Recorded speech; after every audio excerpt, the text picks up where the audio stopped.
Oh, hey guys. So Lawrence, he had to step away.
Hi, welcome to Thursday with a Friend.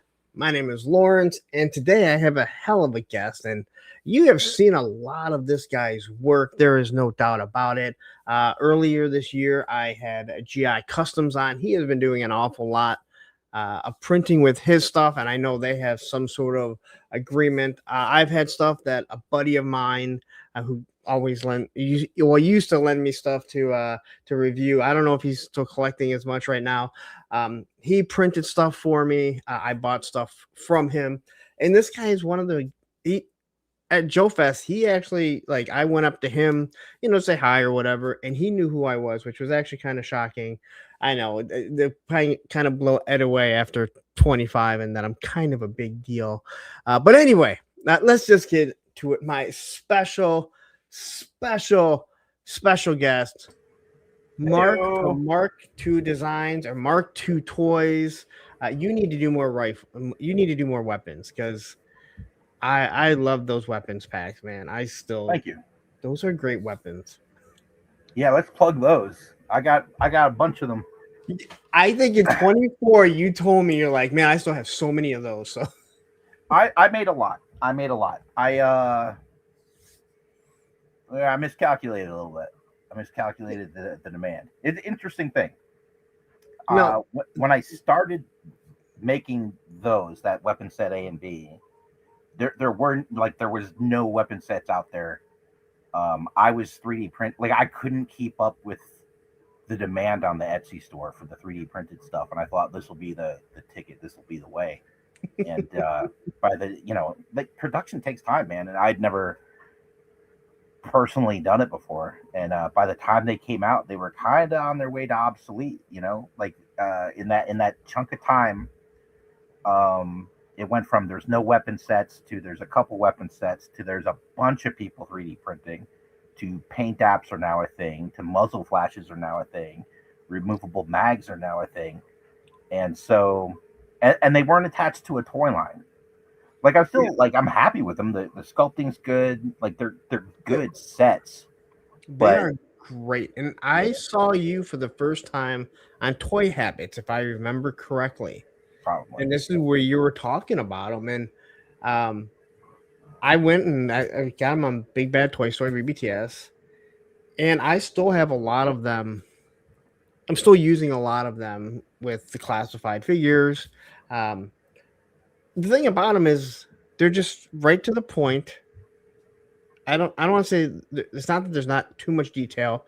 They're just the classic weapons, but you Yeah. don't have to worry about them breaking. I love 3D printed weapons, but unfortunately, they fall off the table and they snap.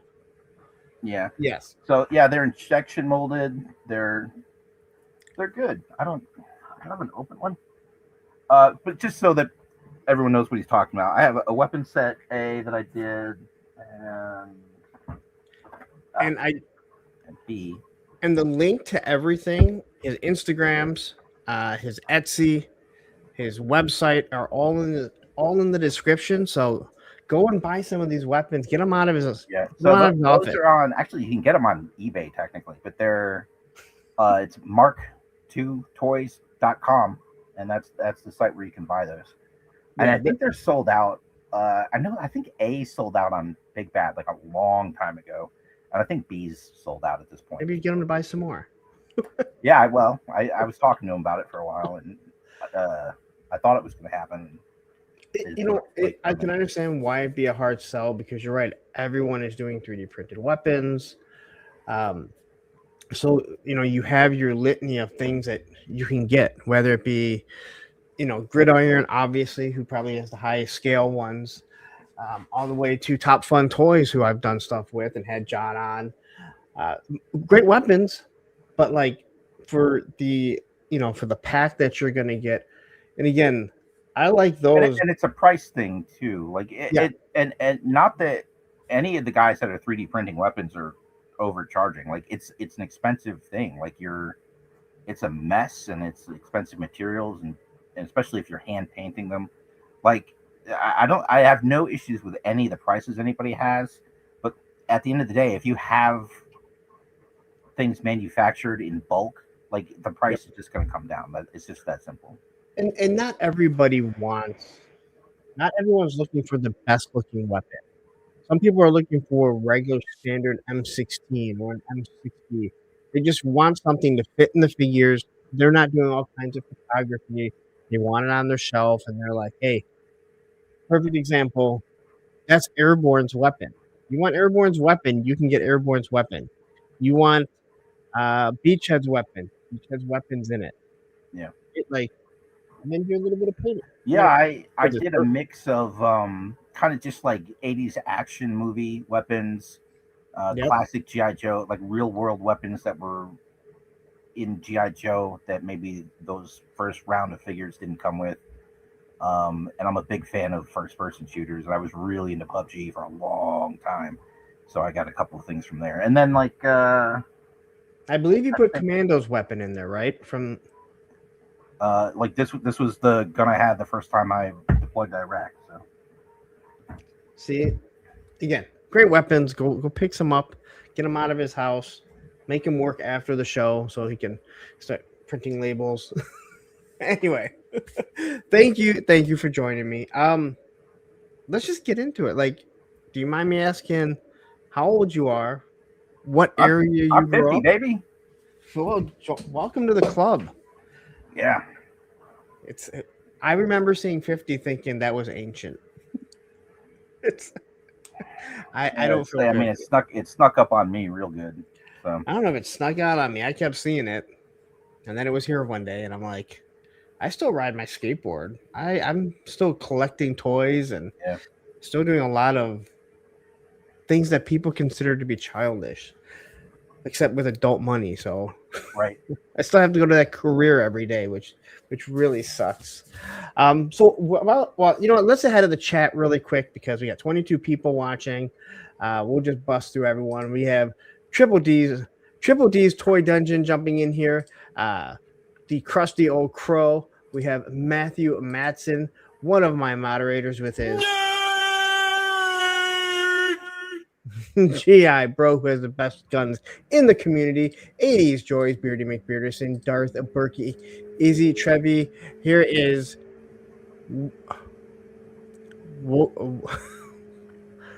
Woke Tina, That's maybe? me. It's anti-cow backwards. It's what? Anti-cow.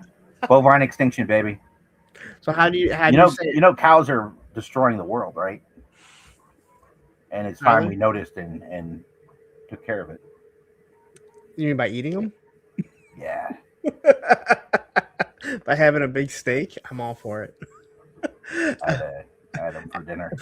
Alex Martinez is here. There's Evo Dookie, Debo DNA. This guy here, I know, is printing some of your stuff. He sent me a water moccasin, which I believe was your. I've never done a water moccasin. Okay, then he's done. I think he's doing the Fang right now. That he's worked on. I think he might have even. I don't know if he sent it to you. He talked about it. Just Jeff is here. Gun Bunny, who has some of the best customs going right now here. I actually talked to him for the first time. Like I've messaged with him. Yeah, But I actually spoke to him the other day. It was nice. he's a great guy. I had him on the show too. Toyama Trey saying, "What's up, Punk and Mark? Hey, chat." And do we have anyone else? I think that's about it. We got U.S. Combat Dojo saying, "Evening all." Member for 11 months. So you get the Fucking Phil Collins. poor Phil Collins. Ultra Match is here. Tony's Figs, who I believe you met Tony, I believe. Yeah, I know Tony. I talked to him. I talked to him this week too.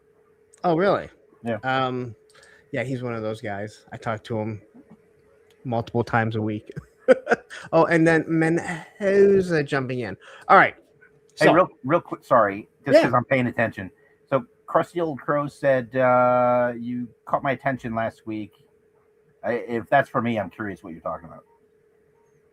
Or if that was directed towards you. See, he says a lot. Oh no, I know he's not talking. I talk to him all the time too, so I know I didn't catch his attention. I just want to know what I did. Probably something good. Hopefully nothing bad. So here's Debo says, been doing stickers for Mark, and I'm currently working on him to sell his Fang. So yeah. And then we have I did like I don't know him as Debo. I know him as his actual name. Derek. Yeah. Yes. Printed a skier Fang and 2 asps from the designs. They rock. Now again, I believe somebody sent me your Fang. I bought the skier, and my buddy Greg printed the asp for me. Well, he printed it for himself. That was a while ago too. Yeah, that was the one. That was the one that I reviewed, and I remember he asked you, and you were like, "Oh yeah, that's cool. Yeah, go ahead." I got a different reaction from somebody else that he wanted to, and I said, I don't want to do his stuff.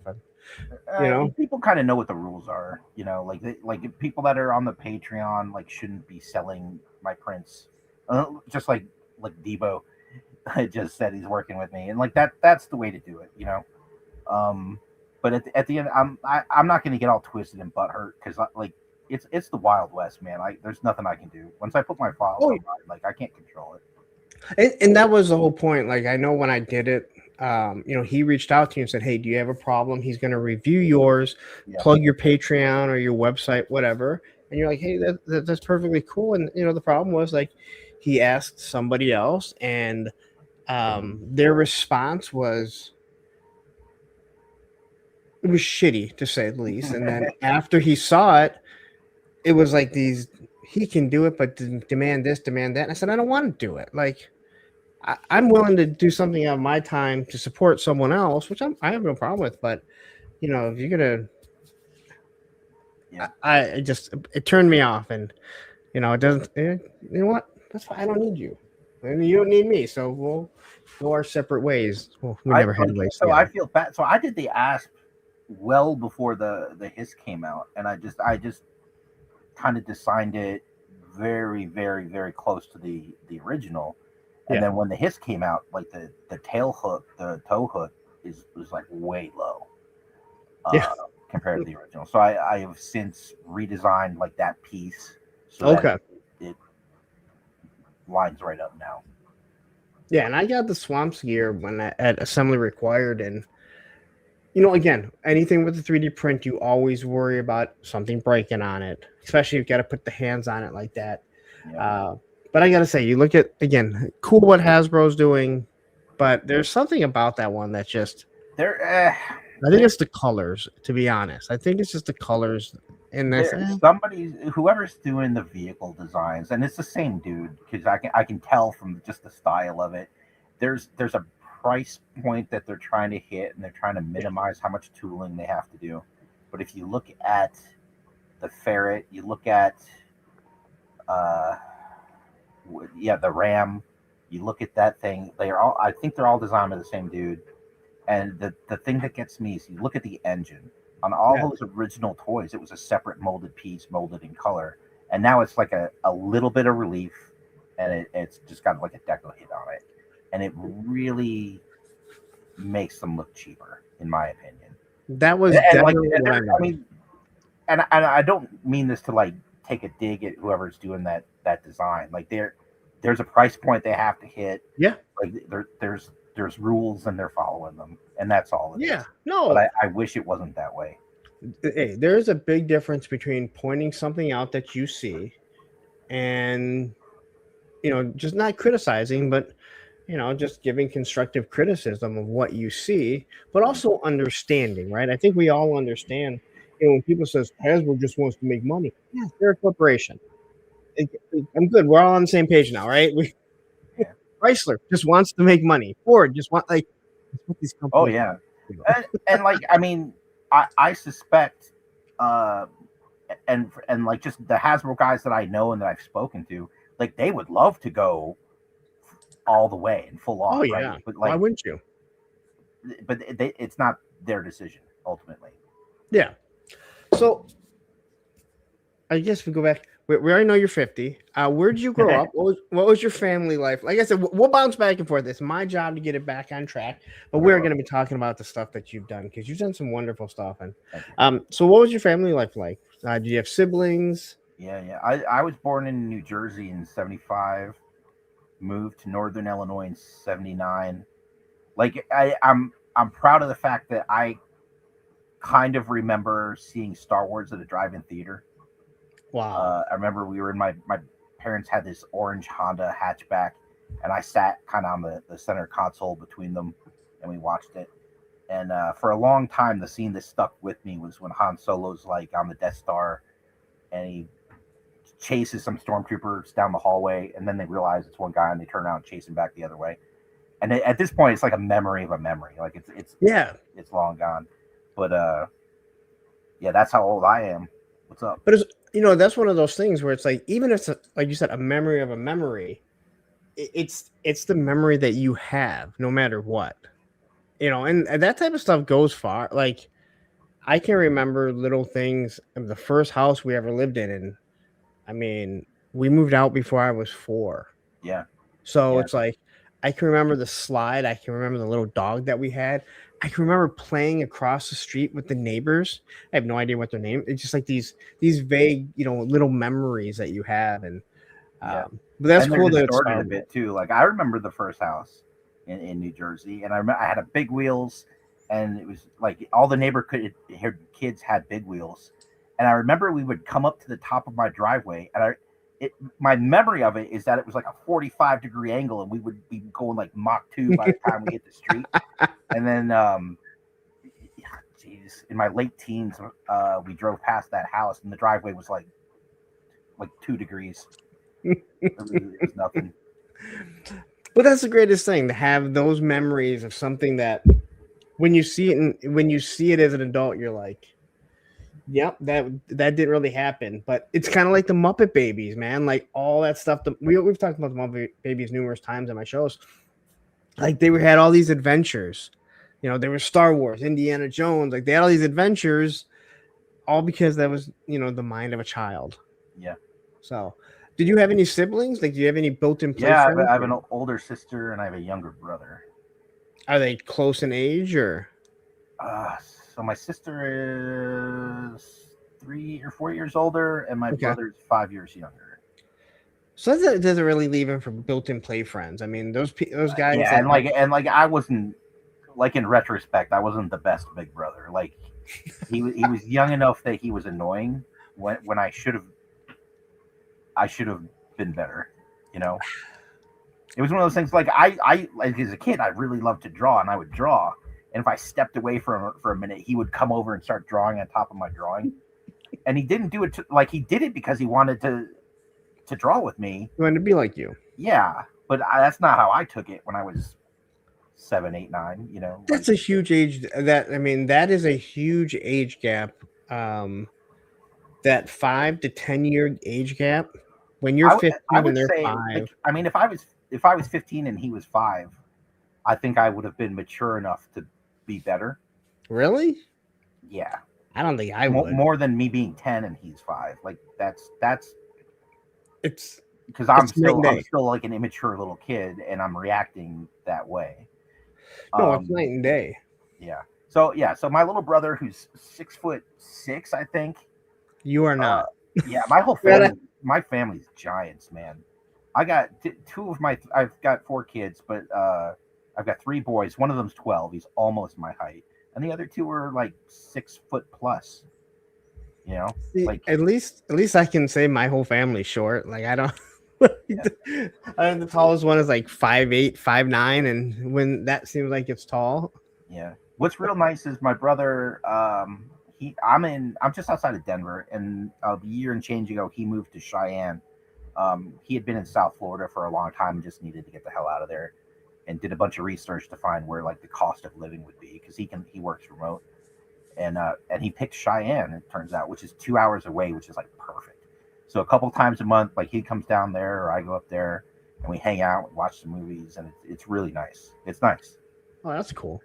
Yeah. So when you're young, not the first toys you fell in love with, but can you remember the first toys that you played with that you have memories of? Like, what's Star the Wars, first? man. Star Wars figures. Really, even over yeah. like adventure people and stuff like that. Like, I had that stuff, but action figures was kicked off with Star Wars figures. okay, Like I had Matchbox cars and that kind of thing. Maybe I had this Tonka truck see, that I would sit on and like use my legs to push. And it was just like a big time. I want to say it was like a Jeep. I think it was a Jeep. are you talking about? There was like a plastic Jeep that This was. I don't remember if it was part of the. I'm gonna say this: the Gay Toys.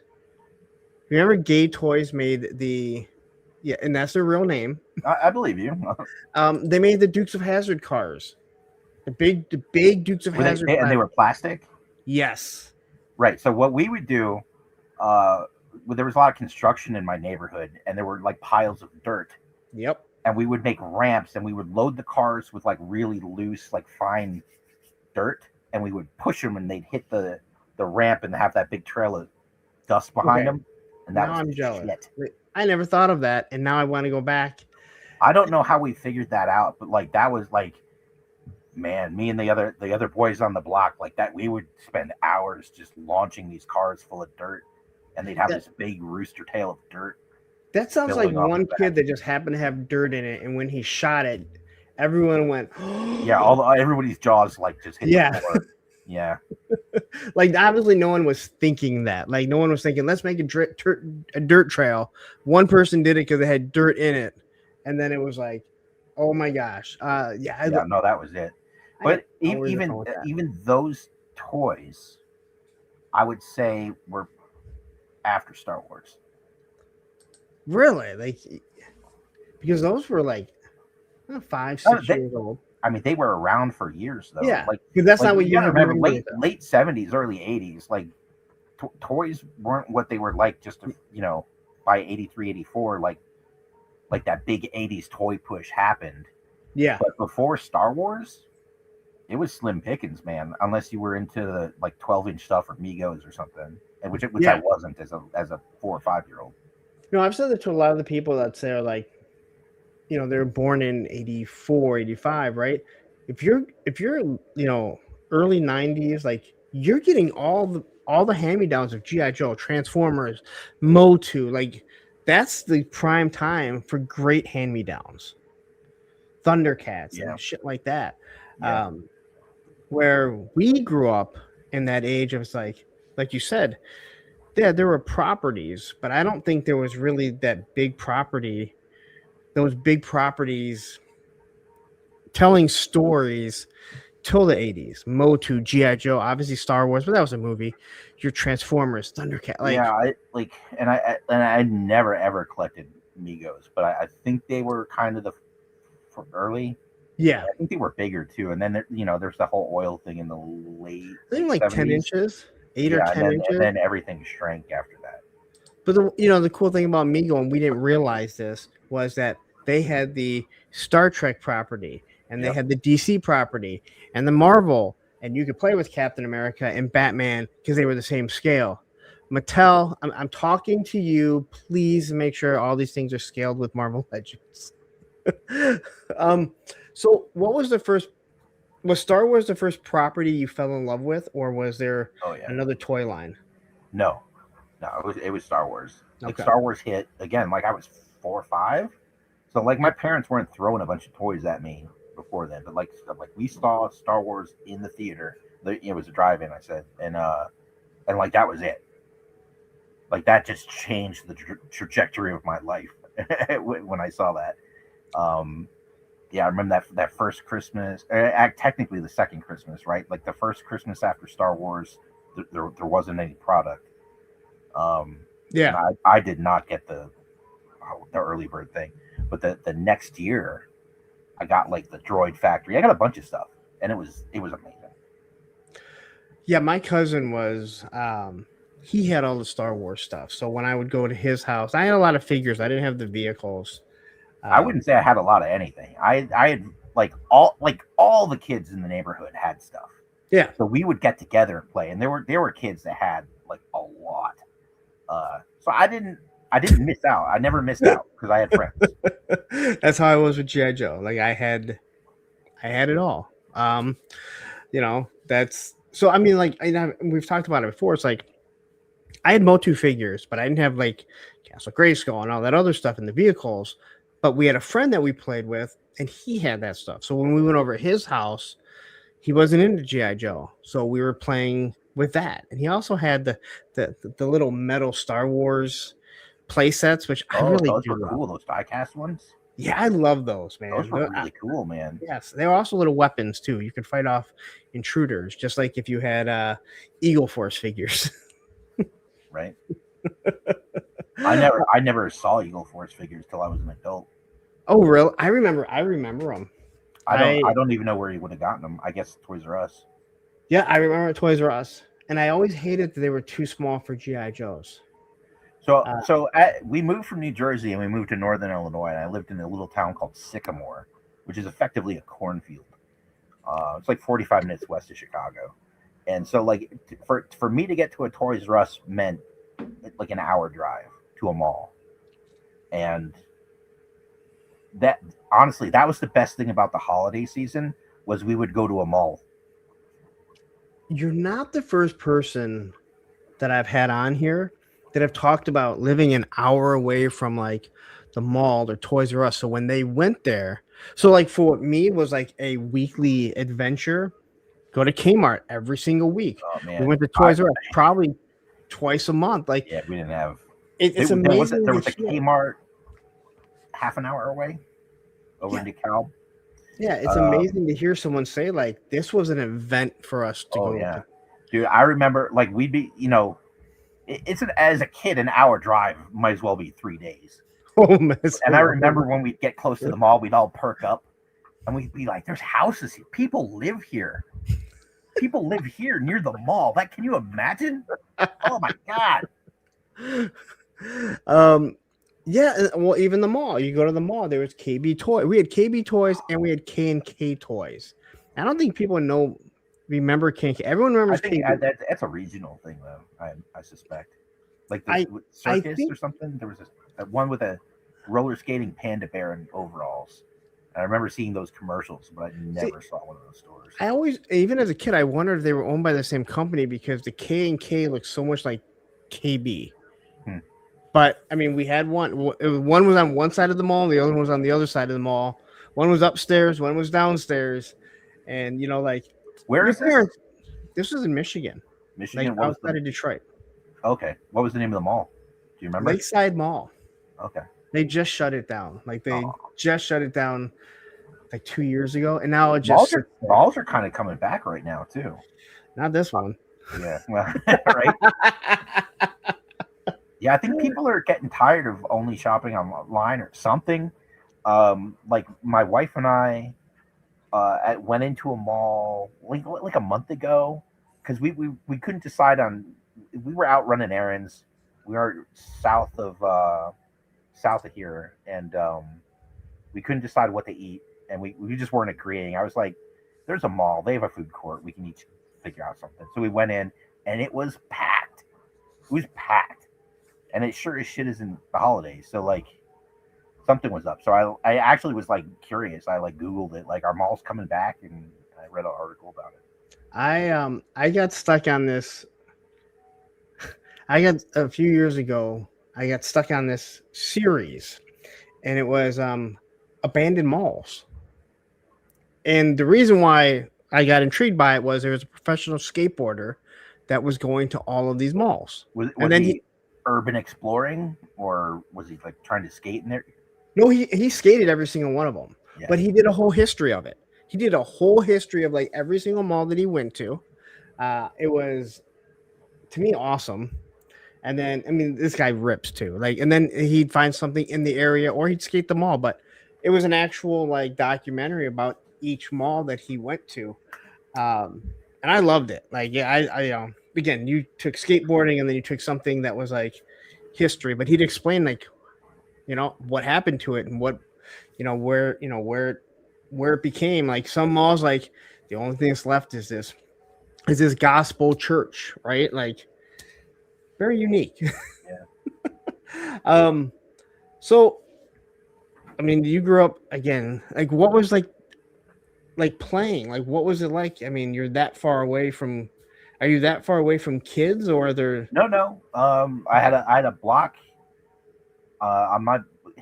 It was pretty nice, man. Like on my block, there was Bill and Jim Reeder and Adam and Ben Tote, and then I know him.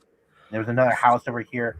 I had a kid next door. Like there were a bunch of kids within 2-3 years of each other, and everyone liked Star Wars. Everyone, we all liked the same stuff. And we had my dad and one of the neighbors put together like this big sandbox. It's probably tiny, but I remember it being huge. We had like a big sandbox, and we would all gather there and play. It was awesome. I think the only thing that is still big that we thought was big as a kid is the aircraft carrier. I was probably in my 40s the first time I actually saw a USS Flagg. I'm glad you said that, because I mean, most people know the story. I got mine in 85 for Christmas. Yeah, rub it in. Yeah. I know. But I've had it where like when people were like, I want a classified one, and I would ask, I'm like, have you ever seen one in person? And people would snap at me and be like, yeah, I've seen one. I'm like, no, I'm being serious, because a lot of people haven't seen one. Yeah. Right? Like, it's different than when you've had one, for 40 years. Yeah, I had the guy that was my roommate when I went to art school. After I joined the military, I came home once and called him up, and we were going to go hang out. And I went down to his apartment, and he had a roommate. And his roommate walked in. He goes, "Hey, this is my roommate, Tavis. He had a flag." That's how he introduced him. And my reaction was like, "What?" And then Jay's like, "Yeah. Tavis, tell him what you did with it." And he's like, "It was so big, it took up the whole floor, so we'd have to walk across it when we got out of bed." And I'm just like, "Fuck." But I would say it to people, and they'd be like, "Yeah, I've seen one." I'm like, but then you start talking to people, and they're like, I've never seen one in person, or I didn't see one until I went to Joe Fest for the first time, or I think that's probably where the first time I saw one. Yeah, it isn't a crazy question, because even when people might have it, not that many people have it displayed.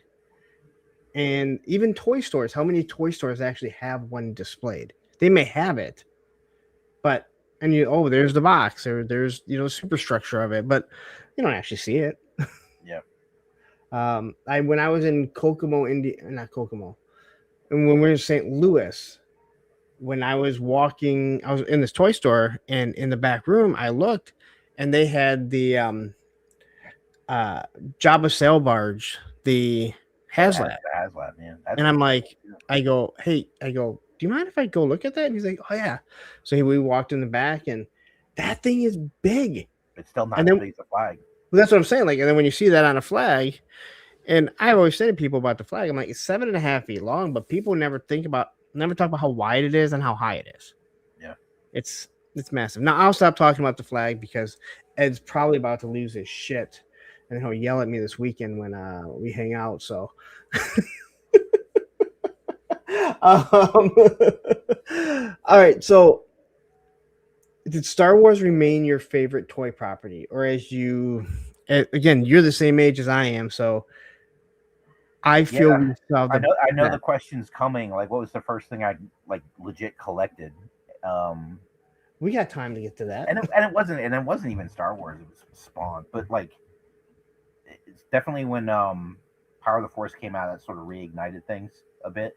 And I was real into that for a long time. Yeah. Ed was just about to change the channel. So like as a kid, like what were your favorite properties that you were playing with? Did you get into G.I. Joe, or was it Transformers? Or I remember so we had like a downtown. Okay.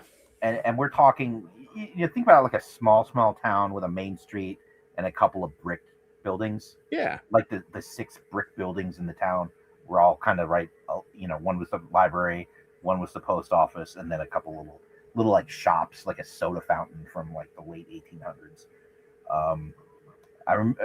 It was close enough that when I got a little bit older, I could walk downtown, and that was a thing that me and my friends would do. And I remember going in, and I remember being excited to see if there was any new Star Wars anything. And this is after Jedi, and like Star Wars was gone, but there was a bunch of these G.I. Joe things, and I remember being pissed and / disappointed because the cartoon didn't exist yet. Comics didn't exist in my town. Like, that was a go to the mall thing. Okay. So there was just this new thing sitting where my Star Wars figures were supposed to be, and I didn't get it.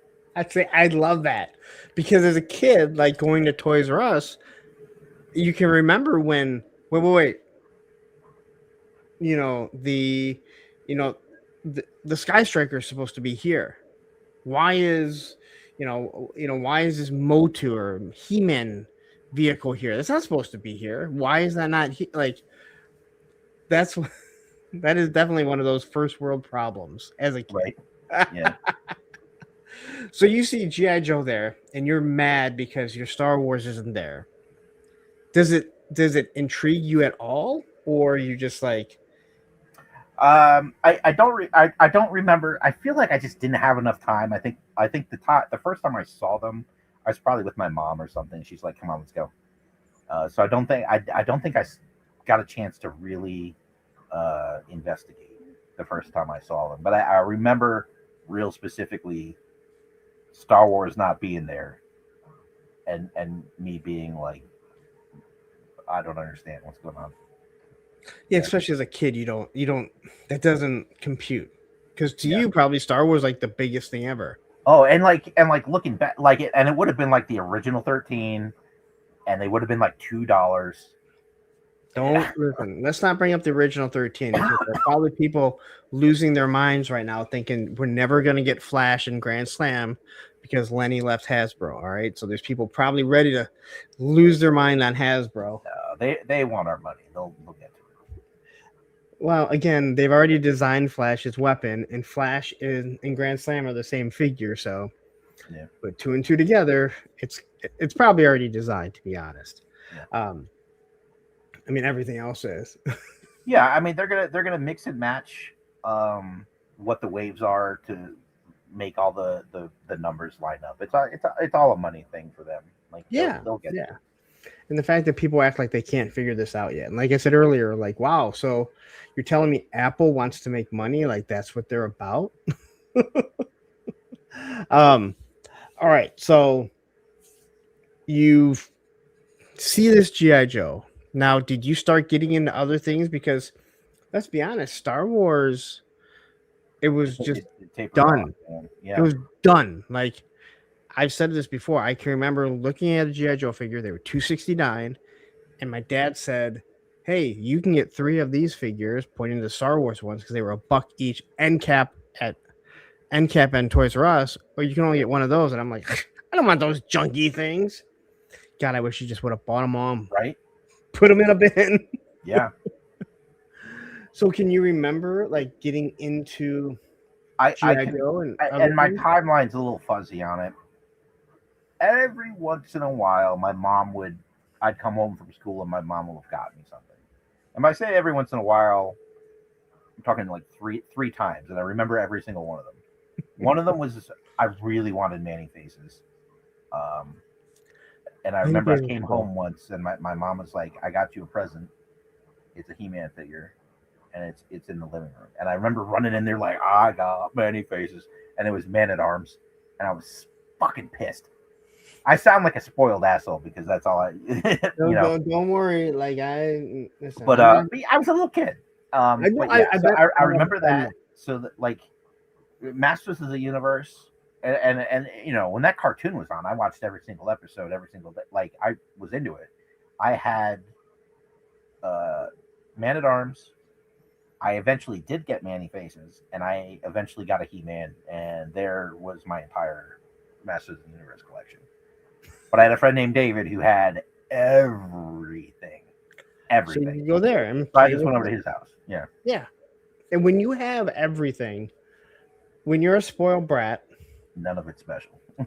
Well, I disagree with that. But when you have that one friend that is when they have everything of something, you know that, okay, he has like certain characters or vehicles that only he will allow. But then you have like, I see what you're saying. You have the rest of everything you picked from. I know exactly what you're talking about, but I didn't have that guy. Yeah. To deal with.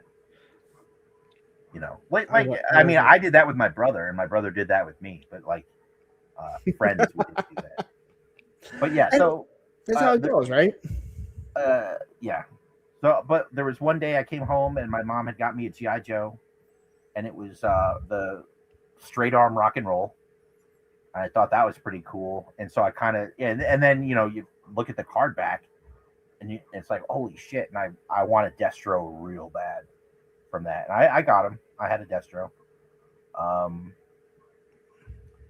There's one another thing. Did you break his thumb instantly?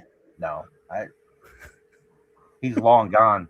I couldn't tell you what even became of that figure. But so we do have Maximilian here. Now I've never seen Max in my chat, so Max gets the. Wait a minute. Wait a minute. You gotta understand, man. I never even saw these assholes before. He says, "Hey, Mark, still loving my head sculpt, 100% perfect." Yeah, I saw when so he got that from me at DFW last year. Okay. And when he posted it, I don't know what was going on, but it seemed like he was having a bad day, and that came in the mail and it perked him up. It seems like, so that was real nice to hear. But it was fun because he wore the fez, and I got the fez on there, and it looks great. All right, so you just pull up Roadblock, or I meant Rock and Roll. Yeah. I know. For anyone knows, I know who Roadblock is. I had to make like this was the first one I had straight arm, so I made sure to pick one up.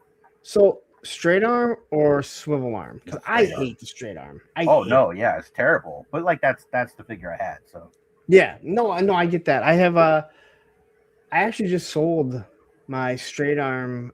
No, I just sold my swivel arm Snake Eyes V1 because he was loose, so I only have a straight arm. But I hate the straight arms. Like I know people want to have them both. They're like, I want the original. Like, no, I hate this. I have a few straight arms, and it's just because. Like I have a straight arm Scarlet because it's my original one. So clearly, no broken thumbs, very loose.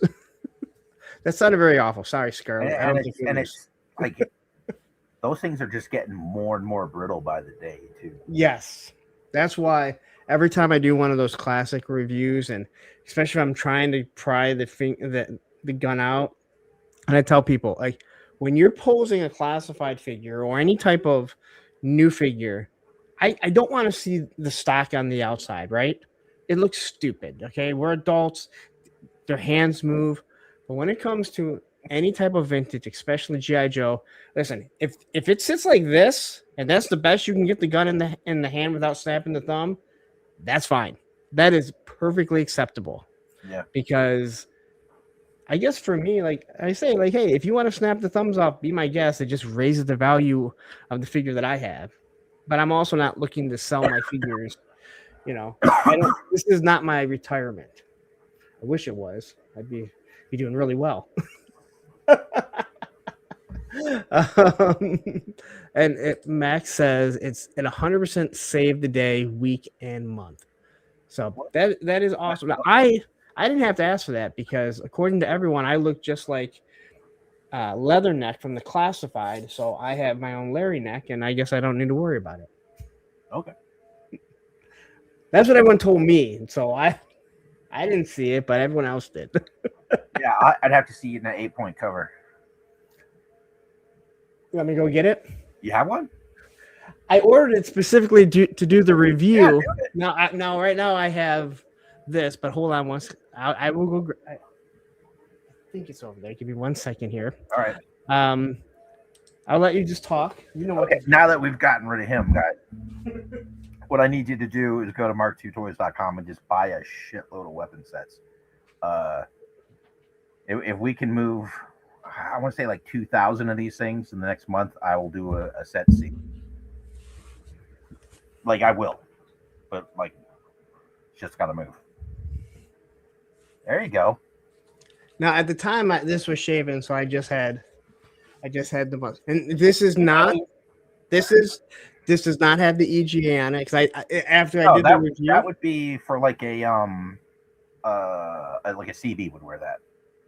Yeah, but I literally ordered it off Amazon for like $8 or something, just to do the review at the beginning, make people laugh or whatever. So I just it's I'm never gonna wear it out. I mean I didn't serve, so I'm never gonna wear, a cover or anything like that. It's not right. But everyone that was a Marine, they're like, no, you don't have the EGA on it. You're not representing yourself. You're just doing a little cosplay. Yeah. And that's fine. Who cares? But I never said I look like Leatherneck. Everyone else did and said I'm Larry Neck. So, we mentioned the weapons pack right at the beginning. So, again, if you don't have any, you should go pick them up. And here we have this asshole, Toy Optics Spec, one of my co-hosts on. Oh, hi, Mark. Saying, "Oh, hi, Mark," as seen in the movie The Room. Yeah. And like Kiwi GI Customs coming in all the way from New Zealand. All right. So as you're getting older, as unfortunately we all do, when you're going from your elementary school and the middle school, are you still playing with toys? I don't think anyone's collecting toys as kids. We were playing. Right. 100%. I don't think you had a fun childhood, unless you're Johnny Reno Cage's Customs. His parents were collectors, so they would buy like 2 of each. That's cool. Yeah. So I did have a friend whose parents would buy Star Wars figures and keep them in the package. And I remember being, gosh, I was probably 8 or 9, maybe 10, and he was telling me, yeah, we have all of them, but they're all sealed in the package. And I remember just being real confused by that. Like I would have been wrap my head around that shit. I definitely would have been. And my dad, He's a Now John I'm Wayne. jealous, just to be clear. Like, holy shit. Yeah, my dad's a John Wayne fan, so he had like all the Hamilton. What were they called? Hamilton. Someone will tell me. Hamilton Mint, something like that. All the GI or not GI Joe, all the John Wayne plates, these 12-inch figures, which I actually have on top of my refrigerator. They look awful, but fine pewter. Yeah. yes, there's pewter stuff like Franklin Mint. That's what it was. Franklin Mint. Franklin Mint. Yeah. And it I actually remember got seeing me- those commercials as a kid. Yeah, like one would come out for 2 payments. It was like $35. Like Right. for 2 payments, like you're like, wow, that's great. And then you look back like, yeah, come on, if you can't afford $35, maybe you shouldn't be breaking that into payments. I'll tell you what, man. What do you think? Do you remember how much the Sky Striker cost when it first came out? I have no idea, but I $15 or remember. something? I have no idea, but I remember finding it underneath my parents' bed and getting yelled at because they thought I was snooping. Well, And I wasn't. remember, like, my mom got me the Sky Striker for my birthday, and so, like, she put me in the car with her, and we drove the half hour or 45 minutes, whatever, to Sears, where she had it on layaway. 1999. My mom had that shit on layaway, dude. Again, I shouldn't be saying that. Different time, man. You're right, because we're talking 80s, and $20 was way more than what it is today. Again, yeah. When people complain that, my figure, GI Joes are $3. Like, yeah, okay, well, a Dodge Ram was $10,000. Go into the dealership right now and ask for a Ram and say, hey, my dad bought one in '83 for $12,000. That's the price I want. And then watch as they laugh you away. Yeah, I know I would. They're probably not good salesmen if they laugh you away. They'll probably try. Well, if you're asking for a brand new Ram for $12,000, well, I mean, you come in asking for that, like a good salesman should probably try and work you over a little. Yeah, that's a good down payment. Is it? I don't know. I haven't bought a car in a while. Like, I don't know. My car is paid off, and I am doing everything I can to not buy a new one because I like not having that car payment. I haven't bought a new car since my second son was born. He's 16. And like, I will drive this thing until, at the end of the Blues Brothers, when they pulled up in front of the thing in Chicago and they get out of the car and they run a few steps and the car disintegrates. That's my plan. Like, I am not buying a new car until the one I have disintegrates. I love new cars. I grew up in the Motor City. My dad worked for Dodge Truck. The rest of my family worked for Ford. And I've always, the job that I've been at for 25 years, we used to have to drive our vehicles. And then 7 years ago, we got company cars. So I own a car, and I think I put 10,000 miles on it last year. And that's driving from Detroit to Joe Fest, Detroit to Des Moines, Iowa. So you can see where the majority of my driving was. So it's hard to want to justify getting a car note. As much as I love the new car smell, having a nice new car, I'm okay with a 2017 Dodge Journey. And you've got one kid? I have 2 kids. Well, I have a stepdaughter who lives in California, and then I have a 19-year-old that lives here and a 17-year-old that bounces between here and. So when the kids are small, whether you like it or not, they're gonna eat a bowl of Cheerios in the car. Oh yeah, and they're gonna get in the car with their peanut butter fingers and their sippy cups that they're gonna find a way to rip the top off of. Like, they fuck up the inside of a car, and like real early on, I remember just being like, I am not buying a new car until these kids grow up and get the fuck out of my house. Bullshit. And I got a couple more years, so I think I know I can speak for myself, and I think a lot of other people say the same thing. There are many people that say, "I don't care. I will never have a minivan. I am not. I'm not going to have that. I will get an SUV." And the moment you have kids and you get a minivan, and you go, "Wait a minute! I touch this button and the door opens, Dude, and I'm Toyota carrying Sienna. diaper bags." And I have a Toyota Sienna. I love that thing.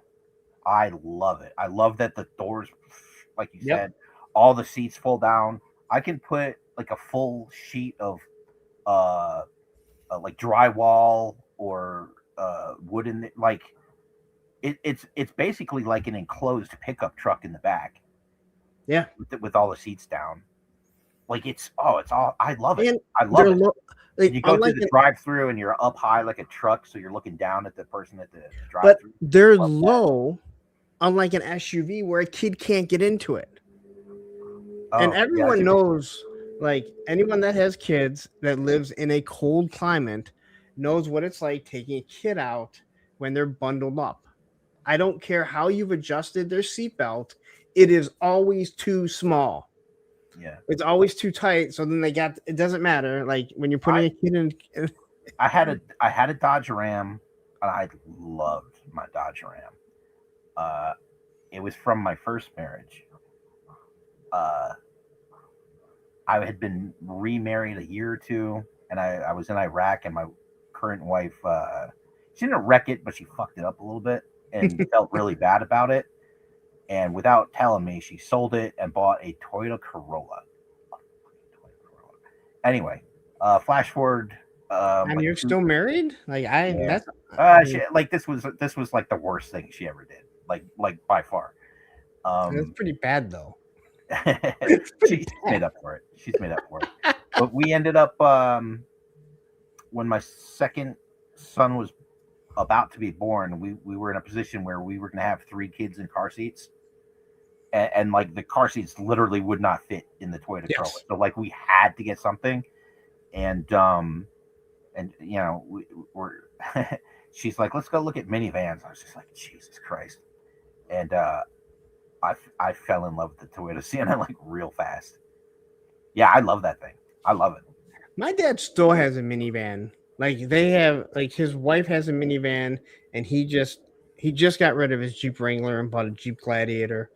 And I'm like, why do you still get minivans? Well, we drive here and we can store everything, and everything fits in. And Yeah, I'm like, yeah, I know, but you're a grandfather and you're not lugging around grandkids or anything. Like, but hey, you know what? If it makes them happy, you know, good for them. All right. So as you get into middle school, are you still playing with toys? Are you still buying toys? Are you like the majority of us where we played with them, but we didn't let anyone know, and then come to find out 20 years later, oh, wait a minute, we were all doing that, but we thought this was when we couldn't do it anymore. I think I stopped playing, and I think I stopped collecting, but like I was never collecting at that point, but I think I stopped. And I think it may have been just as much because we're talking early 90s, and like Joe started to get weird, and neon, and New Turtles was a thing, and like, you know, like all this other stuff was happening, and I was into the comics. I really loved all the Sunbow cartoons, but like those Deke cartoons, fuck, it turned me off. I barely remember the Deke. Now, I mean, I remember them now because I've seen them, but I barely remember them. I think they're rough, man. Yeah, after the movie, which I really didn't care for a couple reasons. I never liked Cobra Law, and then I was really mad to find out that Duke was supposed to die and didn't, and I never liked Duke. The fact that he didn't die really bothers me. I really didn't like Falcon because of the movie. Like, I think my brother had the figure, and the figure was fantastic. Figure was awesome, but like, what a douchebag in the movie, right?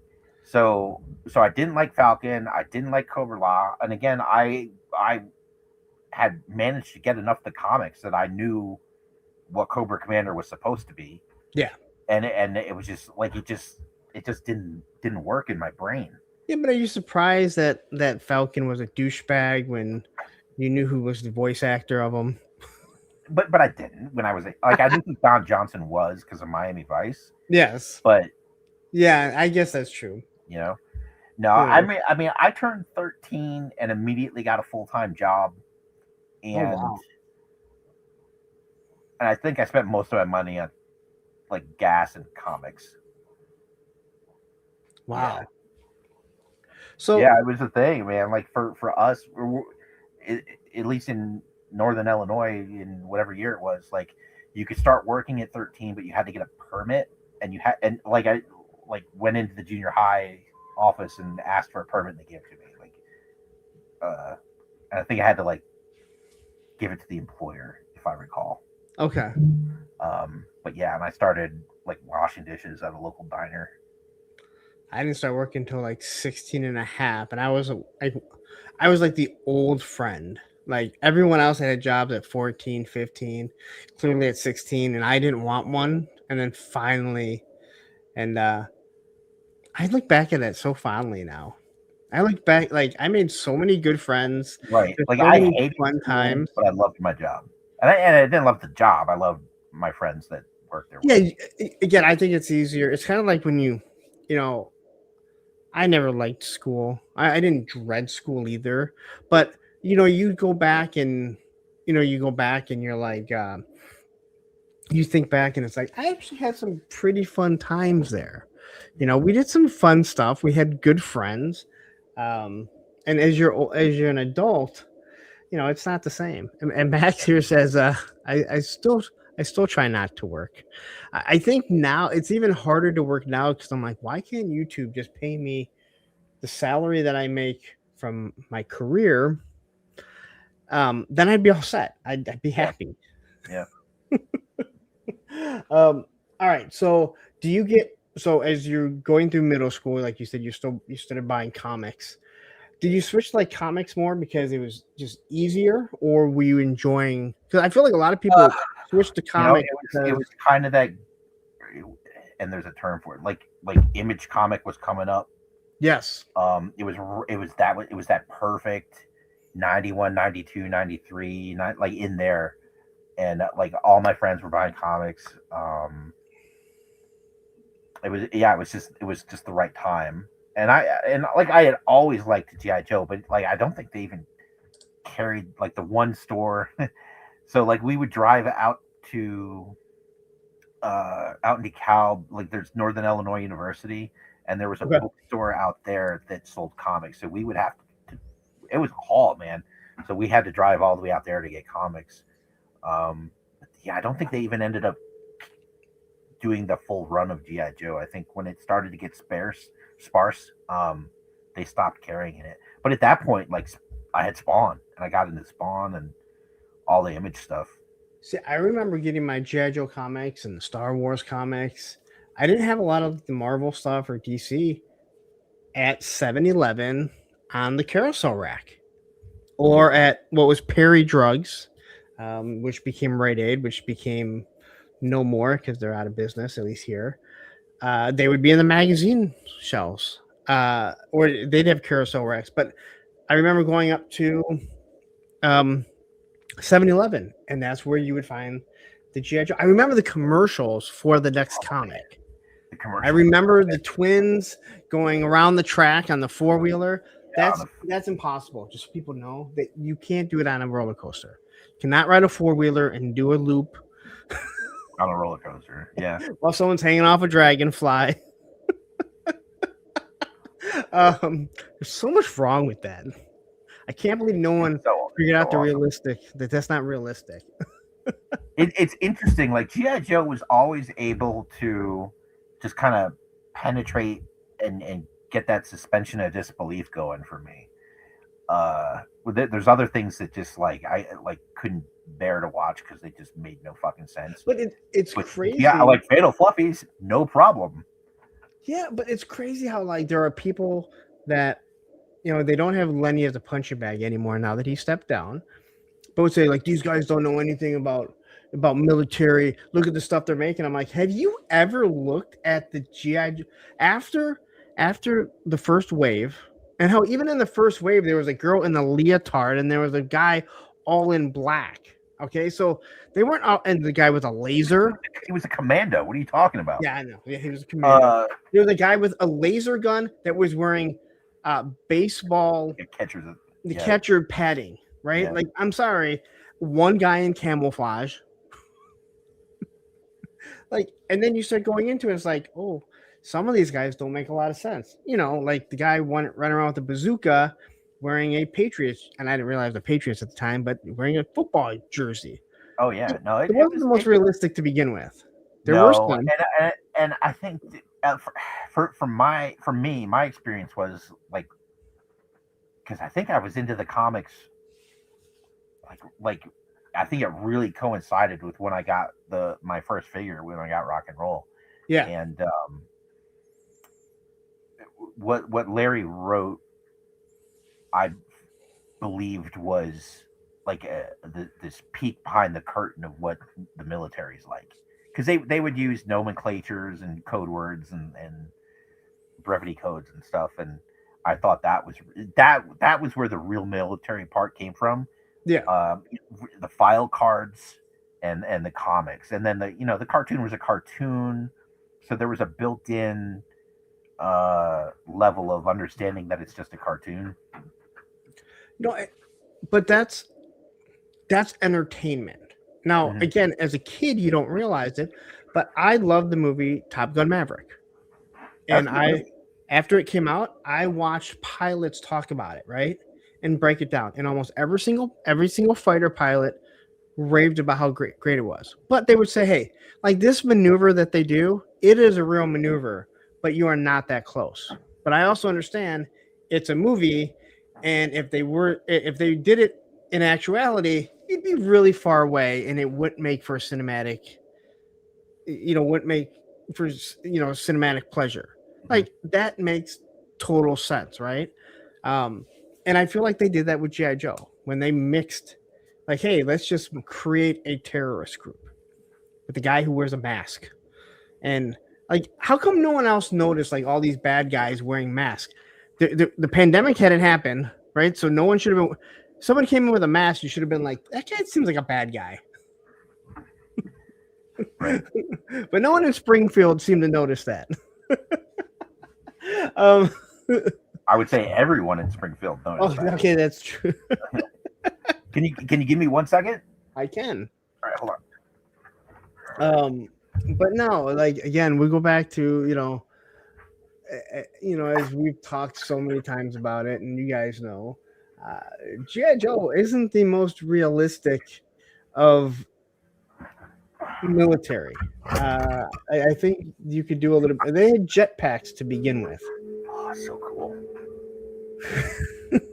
I want a jetpack so bad. Do you? So I've been working on my V2 of my Shark, and so this is the first time I've printed like this, and it looks so good. I'm like so happy with it. Do you like the Shark as a kid? Did you like the Shark? I don't think I ever saw one as a kid, except in the cartoon where I had no issue with it. But even okay, I never cared for it. Like in general, I just didn't. Even I guess I didn't like the hey, it goes underwater and it flies and maybe a lot of it had to do with how he sat on it, or shall I say, laid down on it. Yeah. Well, but it wasn't that way anywhere but the toy. Yeah.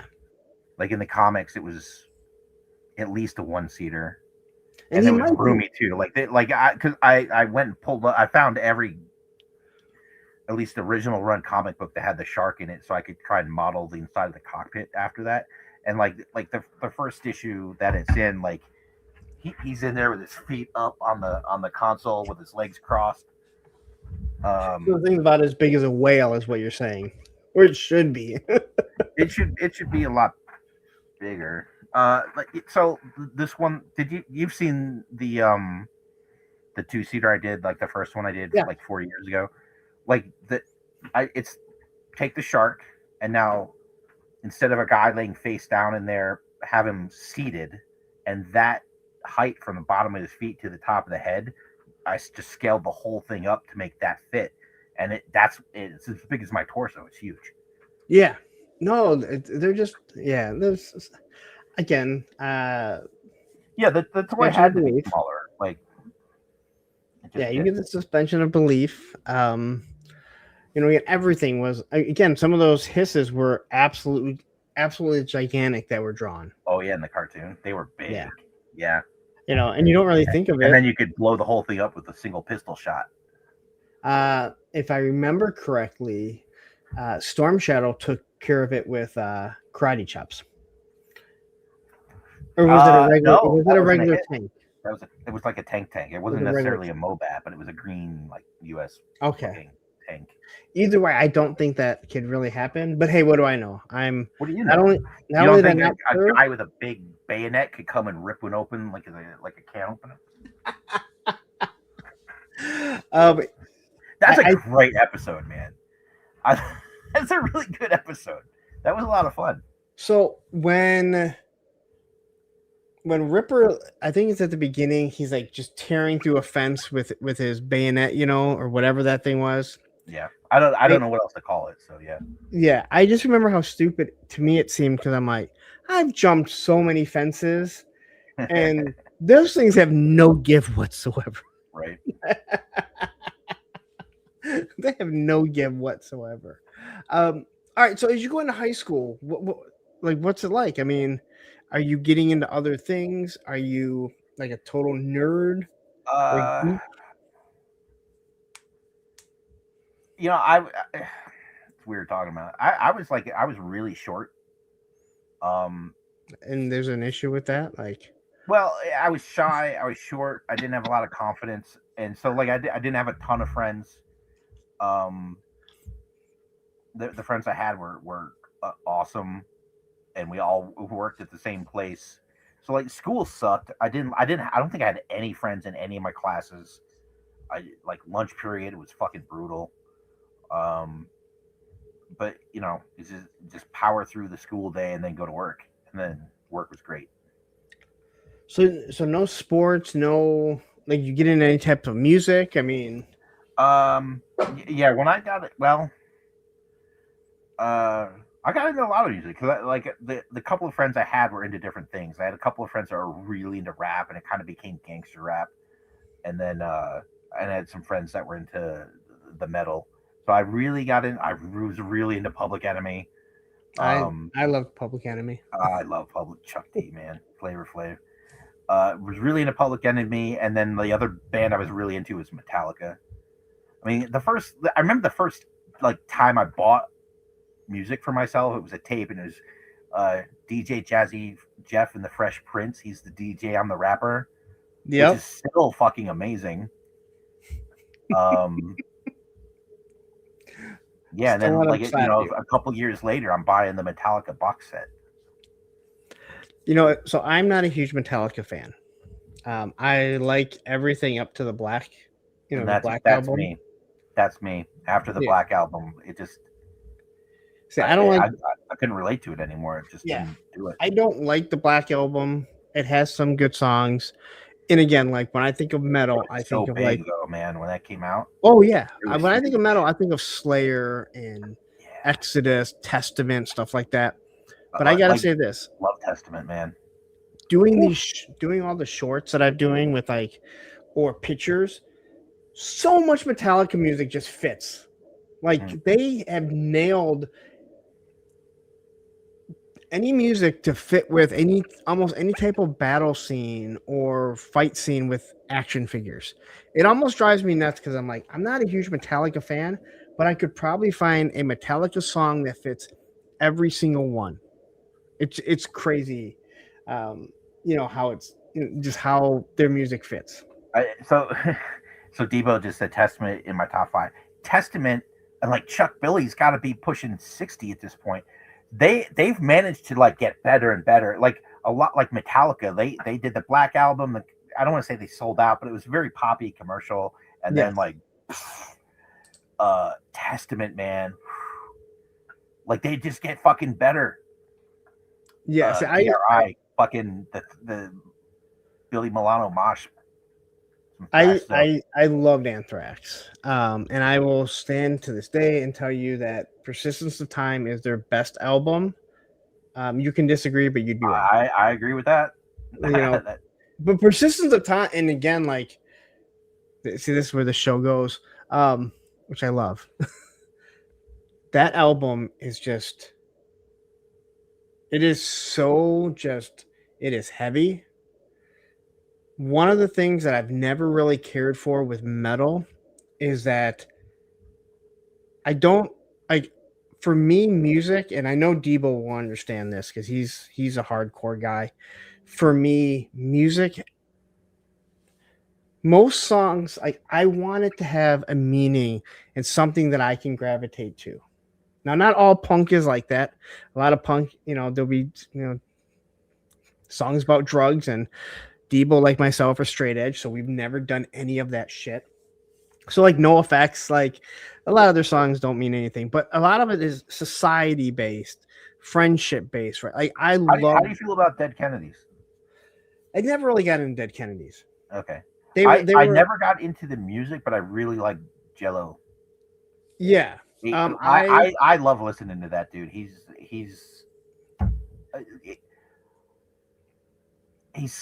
very smart, very articulate, and that kind of doesn't let people say stupid shit and get away with it.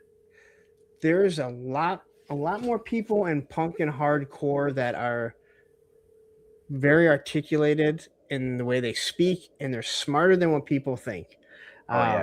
Because they just assume, like, oh, you pay, as they say, 3 chords, and that's it. Now, I'm not a musician, but I'll tell you this, like, I've watched a lot that just because punk music and hardcore music isn't hard to play doesn't mean that they're bad musicians. It's like, that's what they enjoy doing. Yeah. But you find a lot of that because, a lot of the hardcore guys, the reason why they gravitate to rap is because a lot of them grew up in the same area or the same type of life that the guys that actually are, like, hardcore rappers, how they were, and what their lifestyle was. Yeah. So I was in this cornfield in Illinois, and like, you get exposed, like, you hear Metallica. Like, so I got into Metallica. Tool had just started, they were kind of new.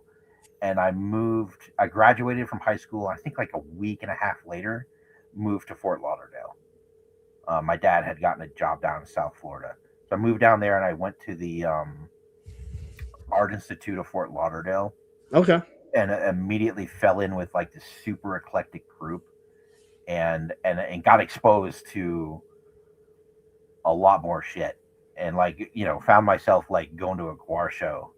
And now you're talking. I love Guar. Dude, the first and maybe only time I remember, like, a celebrity passing and me giving a shit was when Dave Brockie passed. Oh, passed. Okay, I thought you said, like, passed, like, walked by you. No, when he passed away. So the guy that was odorous, when he passed away, I was upset for a couple days. It bothered me. I guess, like, when people die of drugs, I just, like, why, like, right? And, like, that was the thing. Is, like, I mean, musicians and celebrities OD all the fucking time, and I super don't give a shit. But when like Dave felt familiar. Yes. And it was just like I was mad at him. Like, dude, you know better than this shit, So, crazy story about Guar. The first time that we went and saw them, it was at this place called the Phoenix Amphitheater. Now, they've torn it down, and it sucks. I saw, like, the first Warped Tour there. But it was on top of a parking structure. But it wasn't just like a regular parking structure. It was meant to be this, like, gazebo on the top where they have concerts, right? And I remember before the show, our friend's mom was like, are they going to have, like, barriers on the side so people can't fall off? And we'd never been there. We're like, we're assuming. So then we go to it, and then we see these 2 kids from school. Actually, there was 3 kids, I think. And they were with the kid's mom. Now, they were our age, so they were 16, 17. They didn't drive. but the mom went. And this was, again, this is an outdoor gazebo, right? Big. Yeah. area. What year are we talking? I was still in high school, Okay. 94 maybe. Okay, so it would have been like Hello, Scum Dogs of the Universe. It was Scum Dogs of the Universe. Okay. Yes, it was the Scum Dogs of the Universe tour, because Gorgor and Slaughterama, like what a good show. Dude, and we saw them numerous times. But we go to the show and we see them and we start talking to them. They're like, oh, his mom drove us, and so we all go up, and again, this big, huge area. No, she just goes up towards like the back. There's there's benches and stuff, and she just has a book and she's reading her book. And every now I didn't know her or him really, but we would see her, whatever. And then this is a Saturday. We get into school, and everyone's saying, "Did you hear about Dan's mom?" And we're like, "What the hell are you talking about?" So Mike, one of the guys that went with him, he's in one of my classes, and we're like, "What the hell happened?" He's like, "Oh man." So Dan's mom is sitting there just reading a book, right? Other bands are playing, or you're waiting, and some people came up and they started talking to her, and they were like, "What are you doing here?" And my son wanted to come here, so I just brought him here. And they started talking and said, "Do you want to come backstage with us?" Well, Guar could walk around because no one knew who they were. Yeah. It was Guar. And she went back with them. This is before cell phones and stuff, so she couldn't call and be like, "Hey, guess where?" Or take a selfie or anything. Right? Yeah, exactly. They explain "Hey, you understand? We're all art students and this and that, and so here we are. We got to see an amazing band, which I've seen Guar numerous times. I've even seen him with the new lead singer, and not as good, but again, the new lead singer is the original Beefcake, right? Yes. He's got a doctorate in music. They're all pretty crazy. They're all smart, and they've been professional musicians for 40 years, 35 years. Yeah. They're good. Yeah.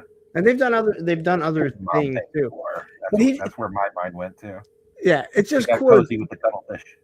Yeah, so they, she basically tells them, "Oh yeah, they're art students. This is where they're from," and this is before the internet, and you find out where they're from, and she got to basically just they called, they brought her in the back and they explained it, so I guess maybe she wouldn't freak out, be worried, yeah, and I just man, love that song. Sorry, they have some songs like "Have You Seen Me?" that as a parent now, I'm like, well, if you're at the live show, maybe you don't quite understand all the lyrics. Yes. And then it's just because it's a good song. So I guess your moderator put it up. So Gwen Guinese 78. I did. Yeah. So I'm curious, what year was that, and where did you see them? I'm curious if it was The Edge, which became the Chili Pepper. I'm just curious where you saw them. I didn't know that. Oh, yeah. I don't know how to pronounce that guy's thing, Gwen Guinese. I don't either. Do you know Am Boogalard? Or Rape who? Tape or Brutal Mastication or any of those local bands? Because Fort Lauderdale in early 90s had the best local bands, man. Marilyn Manson was a local band. So Billy Butch here says Suicidal Tendencies was amazing. Lights Camera Revolution was revolutionary for me. All right, and I will say this again. Lights Camera no, You Can't Bring Me Down. It is Suicidal's best song. You can disagree, but you would be wrong. They were really good too for a while there. Yeah, I love the Chili Pepper around 99. I didn't get real into Suicidal, but I really liked kind of all of Mike Muir's side other projects. All his other stuff I kind of got into, but I got into Suicidal real late. Yeah, we got into him during Lights Camera Revolution. Like that was, because I'm trying to think of what were the two albums before then. Because they had a bunch that were kind of similar. Lights Camera Revolution was like super heavy. Yeah. Now, and most people don't know anything about skateboarding, but people know Dogtown. Most people don't realize that Mike Muir's brother owns Dogtown. Oh yeah. Yeah, so like he's like I remember seeing when Bill Paxton passed away, Mike Muir put up a video to talk about him. They had been roommates. Like Really? Mike Muir and Bill Paxton. Yeah. Like Bill Paxton had like a paper route. He was saying yeah, it's on YouTube. It's worth looking up. It's worth looking up. Okay, so there's join the army, but after that there was like how will I sleep tomorrow? Or no, how will I wake tomorrow when I can't even sleep today? I think. There. Yeah, how I laugh tomorrow. That's it. Yeah. Jeez, it's been a while. No, I think their biggest song, or like their most popular, most well-known song, would be Institutionalized. I think that. Well, yeah, right. I mean that got it's been an Iron Man, but people don't know who it is. It's like Pennywise. People hear Brohim at every sporting event and have no idea what is, have no idea that it's this punk band and what Brohim is about. They think it's about, it is about the bros. No one realized that the guy that wrote the song is the one that ended his own life. But it was written about 3 other people. It's all I want is a Pepsi. Yeah, all I wanted was a Pepsi. And then you got like the Limp Bizkit, right? All I wanted was a Pepsi, just one Pepsi, far from suicidal, but still I get them tendencies. Yeah. I can say I never got into Limp Bizkit. When I say I'm a snob about music, I'm not gonna lie. I like 80s music. I like Motown music. I like punk and hardcore. I like some old rap and some old thrash metal. I wouldn't know any. The only reason why I know any music today is because my kids may listen to something. I don't know anything from the 90s, early 2000s. I missed that show, the Pennywise and Dropkick. I did see Rancid and Dropkick about 10 years ago. That was great. Anyway, all right. So you going through high school. It sounds like you didn't have a great time. Did you graduate? Yep, graduated. Okay. What did you do after graduation? Yeah, like a week or two later, we moved to Fort Lauderdale, and I went to the Art Institute. Okay. Then you said you were in a drawing and everything, correct? Yeah, I'd always, I guess, been artistic. Yeah, that's a fun story. So, one of the things I used to do is I would get my G.I. Joe comics when I could, and I would like draw the cover. Okay. I'd have it here, and I would read. And I did that a lot. And like when I was doing that, it was pretty consistently the same artist. And I can't believe I'm blanking on his name right now. And I'm actually like friends with him now. Don't worry. It happens all the time. Yeah, because I'm on the anywho, he had drawn the cover for issue 75, which was Serpentor, which was this, right? Where he's on the Baroness. And like I drew that cover probably a dozen times. And I loved it. And it's probably perceived by some people as kind of being sexual because the Baroness is like tied up on the, but at the time when I was a kid, I was just like, that's so gangster. Like that's so Destro and the Iron Grenadiers wouldn't shoot at him. Yeah, that's how I always looked at it. Was like, yeah, I didn't perceive it in a, in that kind of a way, in an adult way. And then South Park did it years later in the movie. You ever see the South Park movie? Yeah. Don't you remember they tied? I'm trying to remember what they tied to what. Black people to their planes and everything. Oh, that's right. Yeah. And Ron Wagner is the name of the guy, by the way. Okay. So I didn't mean to go there, anyone, but so after when I years and years later, I decided to get this tattoo, and like I've got a bunch, and I drew all of them. But like for the first time, I'm like, I'm gonna let the tattoo artist draw it, and because it doesn't have to be exactly the cover, right?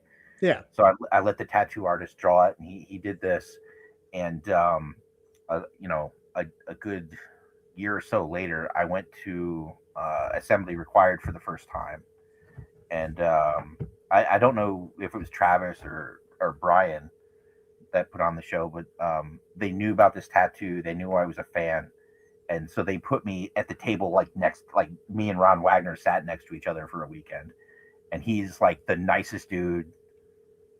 He's just down to just so cool, and he loves this thing. And apparently, he talks about it all the time for some reason.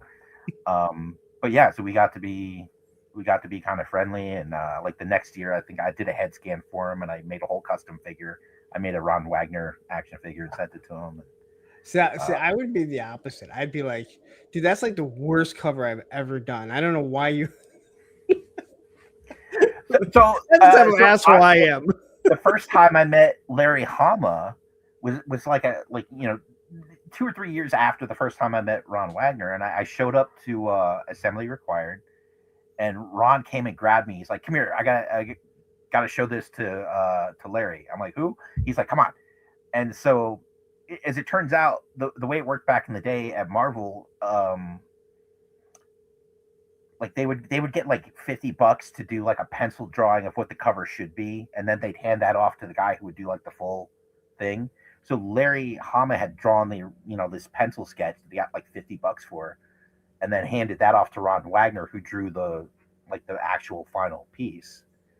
So that's how I met Larry Hama the first time, was because Ron Wagner dragged me over there so he could show him the tattoo. So that was kind of cool. You basically got a tattoo of 2 famous G.I. Joe guys, or like drawn by. Yeah. Yeah. Yeah. Well, yeah. I guess not. Yeah, I guess they didn't. No, that's cool. I'm not an autograph seeker, so I'm not one of those people that seeks autographs. Yeah. But I know at Joe Fest last year, Larry was walking around. Just talked to him like, we're best friends. I just call him my Larry. Yeah. We have the same name, so it's okay. But he was looking at the Delta 17 booth, and like Ken. Hi, Ken. Hey, everyone say hi to Ken just in case he shows up. Don't want anyone to lose their shit because we don't say hi to Ken. Ken was geeking out. So let's get a picture. Let's get a picture. Like, all right. So, and he was super gracious, like me, my moderator, Ed, Ken. And I just ordered the pictures so I can have them for Joe Fest this year. But it's super nice guy, man. Like, I mean, some people said he can be kind of grumpy, but I mean, it can't be. Yeah, and he's getting old. I think the only person that might not be able to be grumpy is Bob Breakin. The guy was the nicest guy when I ran into him in the hallway. He just walked around with a smile that lit up the room. Dude, yeah. I was on my way back to the hotel to my room, and he's coming this way. First off, he's shorter than I am. And I keep saying this about Seth Green, noticeably shorter than me. And he's just hauling down the road or hauling down the hall, but he's like 80 years old. Yeah. And then I stop him. I'm like, hey, I go, can I take a picture with you? I'm not into autographs, but I like taking pictures. That's Mm-hmm. And and then the guy comes up behind us and he's like, do you want me to take the picture? I'm like, oh no, I'm good, because I take pictures with everyone. I always got my hand. Well, it's his son. And I just can remember, like, dude, like, he was like hauling ass and you were like way behind him. Yeah. And then I ran in at Joe Fest, man. Yeah, I ran into him. Pumped up from that. What? He was so pumped up from Joe Fest. He had such a good time there. That was the first and only time he's been to the U.S. Mm-hmm. What Rob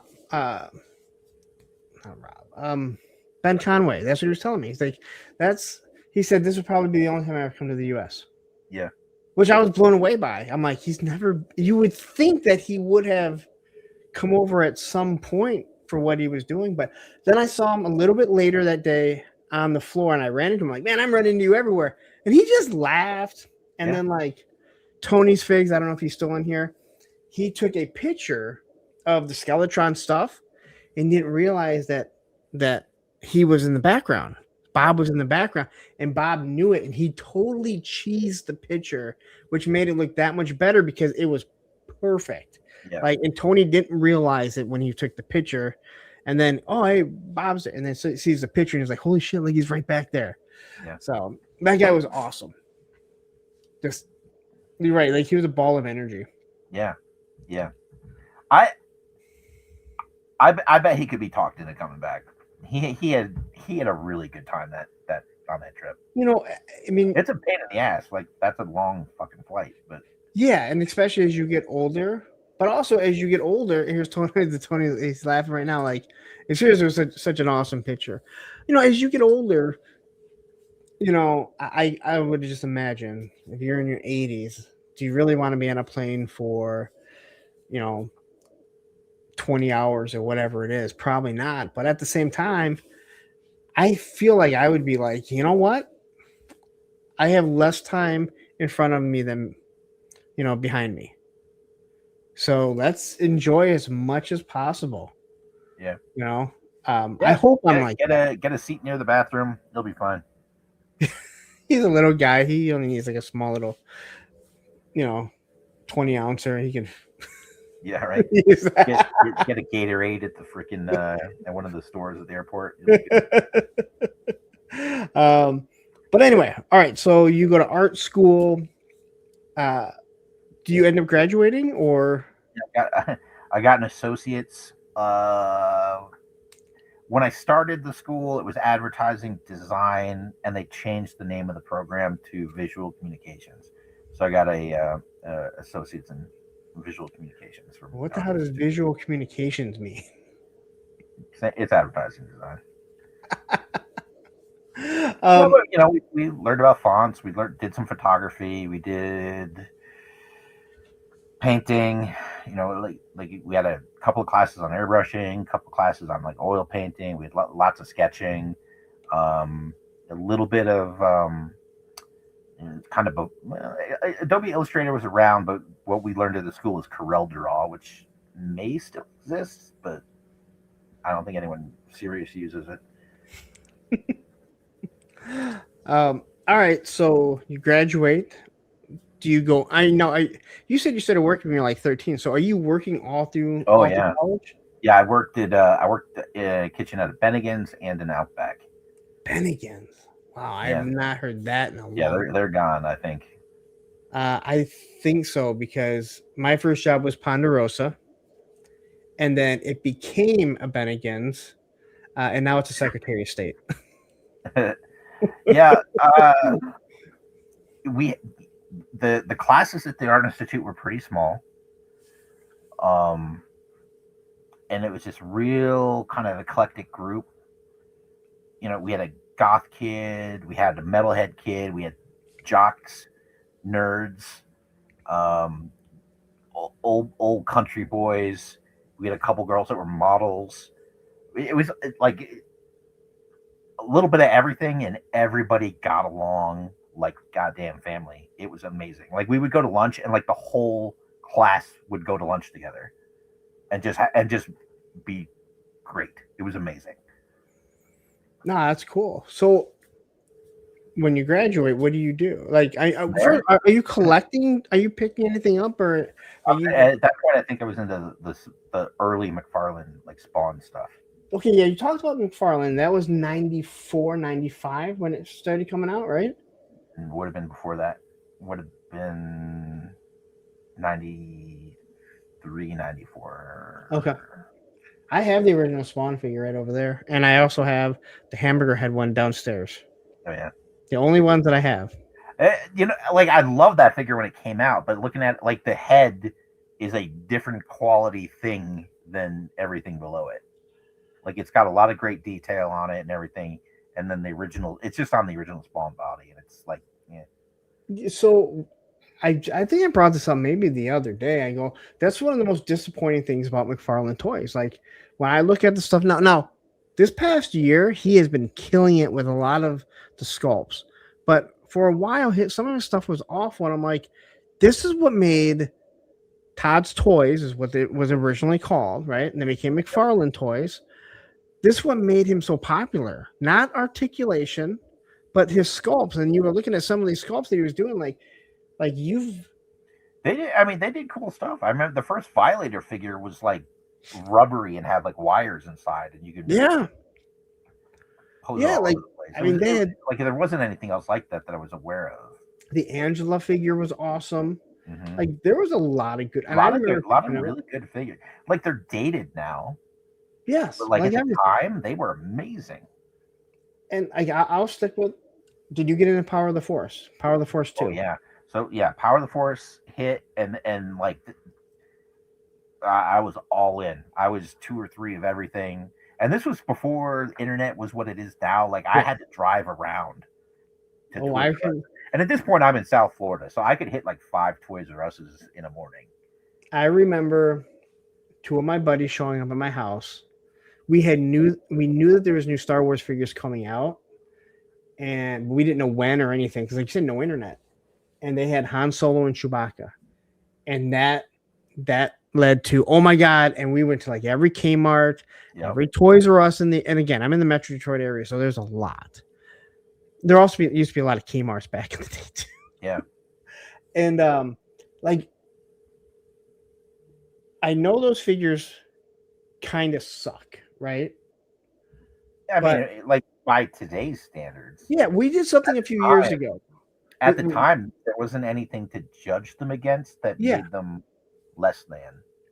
But again, the muscular builds. Like, why is Chewbacca better? Yeah. Why? Oh, you're talking about those. I'm sorry. I thought we were talking about Spawn. Oh no, yeah. No, they came out and it was like, man, Luke is jacked. Why is Darth Vader, who's more machine than man, have muscles? Oh yeah, no, they were pumped. Yeah, they were weird, and like the Princess Leia was like not attractive. She looked like a monkey.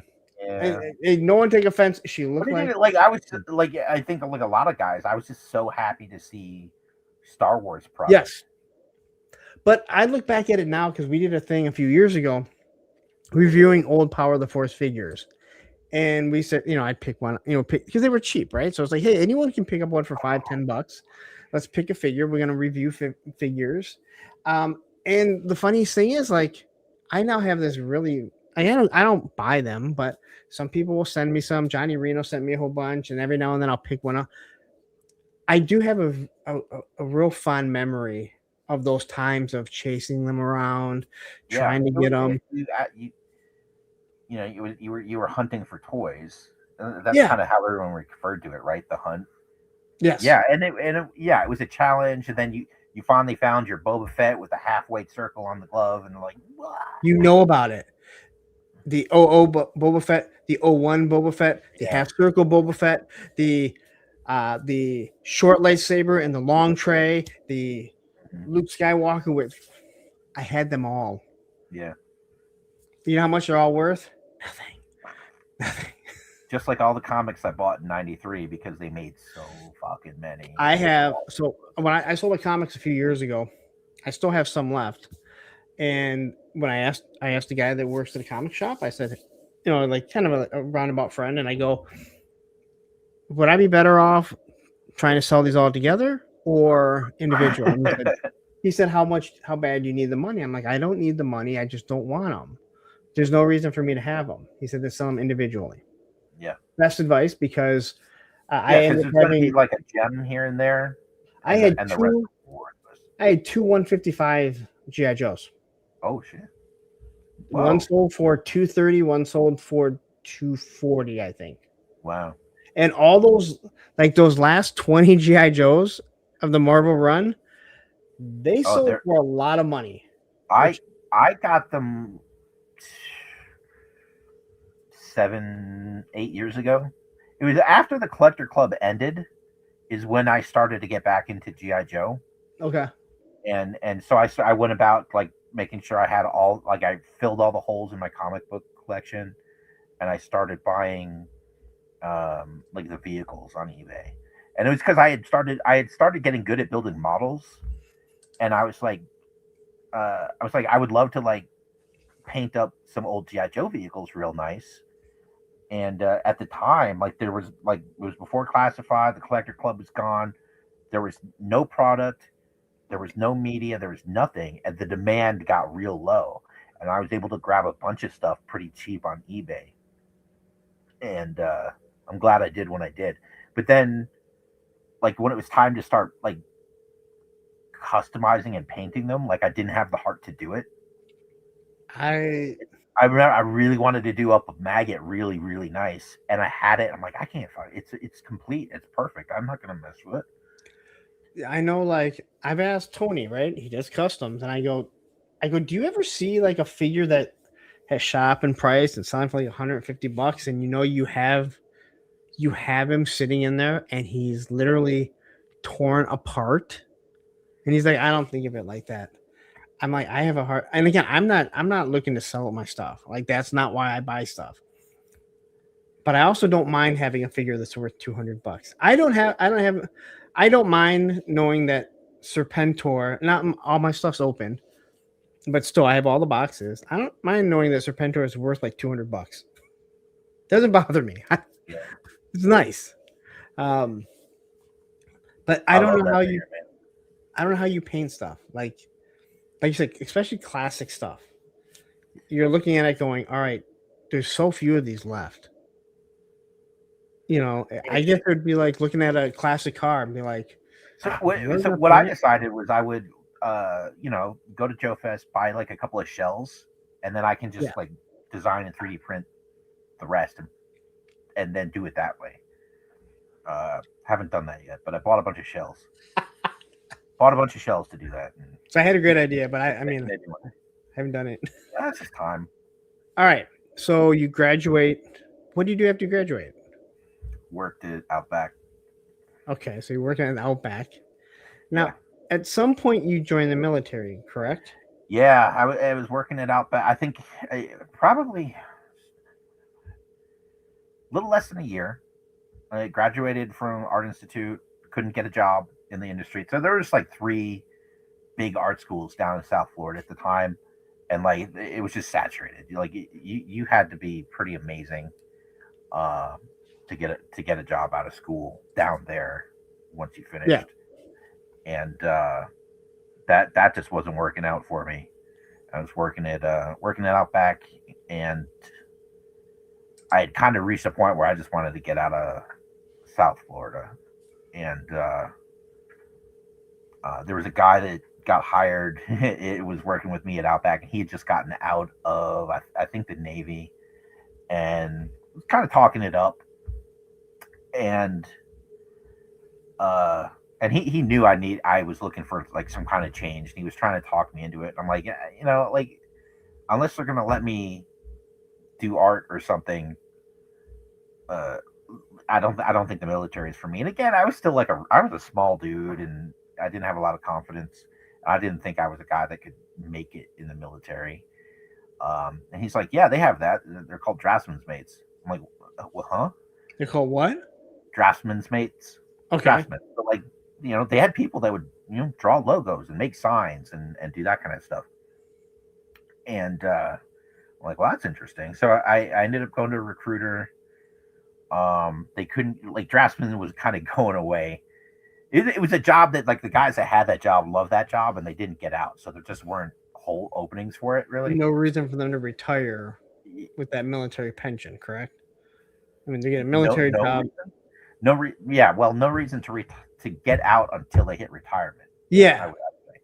I'm sorry, that's what I meant. So, but then they told me there's a thing called lithographer, which is operating like a printing press and doing like desktop publishing, that kind of stuff. And but they didn't want me to do that. So I had taken the ASVAB, and I kind of did well on it. So they were really pushing me to try and do, like, they have their quotas, right? And they get bonuses if they bring in somebody for nuke or, CT, And so they were really trying to have me not do lithography. I'm like, it's the only thing I'm interested in doing. I'll go talk to the Army recruiter next door and see if they've got similar thing. And we'll get you lithographer. So so I enlisted as a LI, lithographer's mate, and Okay. yeah, and that was pretty cool. That would have been like April '96. Okay. So nothing to do with 9/11, obviously, because I know there's a lot of people that Well, was. we'll get to that, I guess. Yeah, I mean that was a lot of things that pushed people to go join 96. Yeah, I mean, when I joined, there was, not that I was watching the news, but there was no major war or conflict going on at that time. We'd finished up in the Gulf, like that was over. Yeah, so went to boot camp at Great Lakes. Then followed on with LIA school, which was at Fort Belvoir, and it was the Defense Mapping School of Music Now, Detachment. what is LIA? LI is lithographer's mate. Okay. So in the Navy, I think the Navy just does shit different. All the other branches have an MOS. In the Navy, it's called your rate for enlisted folks. And so whatever your rate is, they'll break it down to a 2-letter code. Like a cryptologist is a CT, a bosun's mate is a BM, like a dental tech is a DT, and then you put your kind of rank behind it. So if you're a seaman, it's SN. If you're a third class, it's like LI3. If you're like a chief, it'd be like CTC, or it'd be a C at the end, right? Okay. Yeah. Okay. Yeah. So did school. School was awesome. I fucking loved that school. I had a great time. Made friends. And then I got orders to. I didn't want to go to a ship. and from my class, I was the only one that got stuck with a ship, and I got the USS Kearsarge. It's LHD-3, big amphibious assault ship, helicopter carrier. Really? Yeah.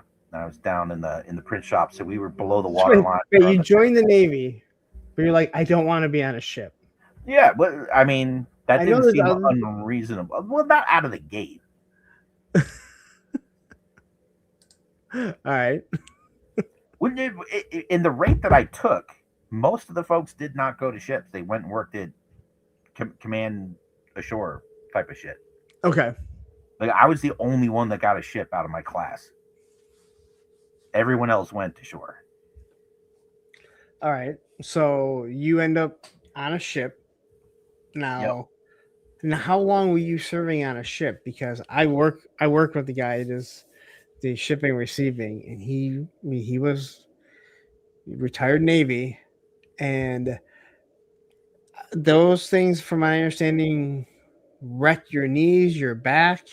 Oh, it's hard living, especially if you're young and junior. You get pulled to do a lot of manual labor that has nothing to do with your job. Like you do more labor outside of your job than you do inside your job, because it's a giant steel box with electronics sitting in salt water. So there's tons of maintenance, especially when we're deployed for an LHD. When you're deployed, you've got maybe 1,200 sailors total, but then you've got like 2,000 Marines. Like there's you're eating so much food every day. You got to do these unreps. I seem to always end up at the bottom of ladder while having to catch like 30-pound blocks of frozen meat to put into the freezer deck. It was brutal. It was brutal, man. So it's funny because my dad served in the Navy for 4 years. And he's never talked about like how bad it was being on the ship. Ship life sucks, man. Yeah. But I know my buddy Jimmy, the guy I work with, he's like, oh man, it's like you think about it depends on the ship too. If you're on a small boy, you're on like a DDG or something, when you get underway, there's so few people, you kind of know everybody. You hit a lot of ports. like on the LHD, we had two things not going for us. We had the LHDs are kind of really capable of everything but like strike, which is what a carrier does, like launch an aircraft to go bomb. We could do that, and we did do that. But we have a hospital, we've got Marines, we've got a print shop, we've got all these capabilities. And at least my experience was, and I did 3 LHDs, which is super weird. We just stayed under fucking way all the time. And like we'd be the flagship for our ARG, our amphibious readiness group. Okay. And then we'd have like a carrier strike group, but a little smaller. We'd have DDGs. We'd have all these other little ships, little amphibs and DDGs and cruisers and shit in our ARG. And we'd see them like, in the reports, oh, they're hitting this port and they're hitting that port and they're hitting this port. And we would just fucking float. So my first deployment was 97, and we left a month early to go to sit off the coast of Zaire.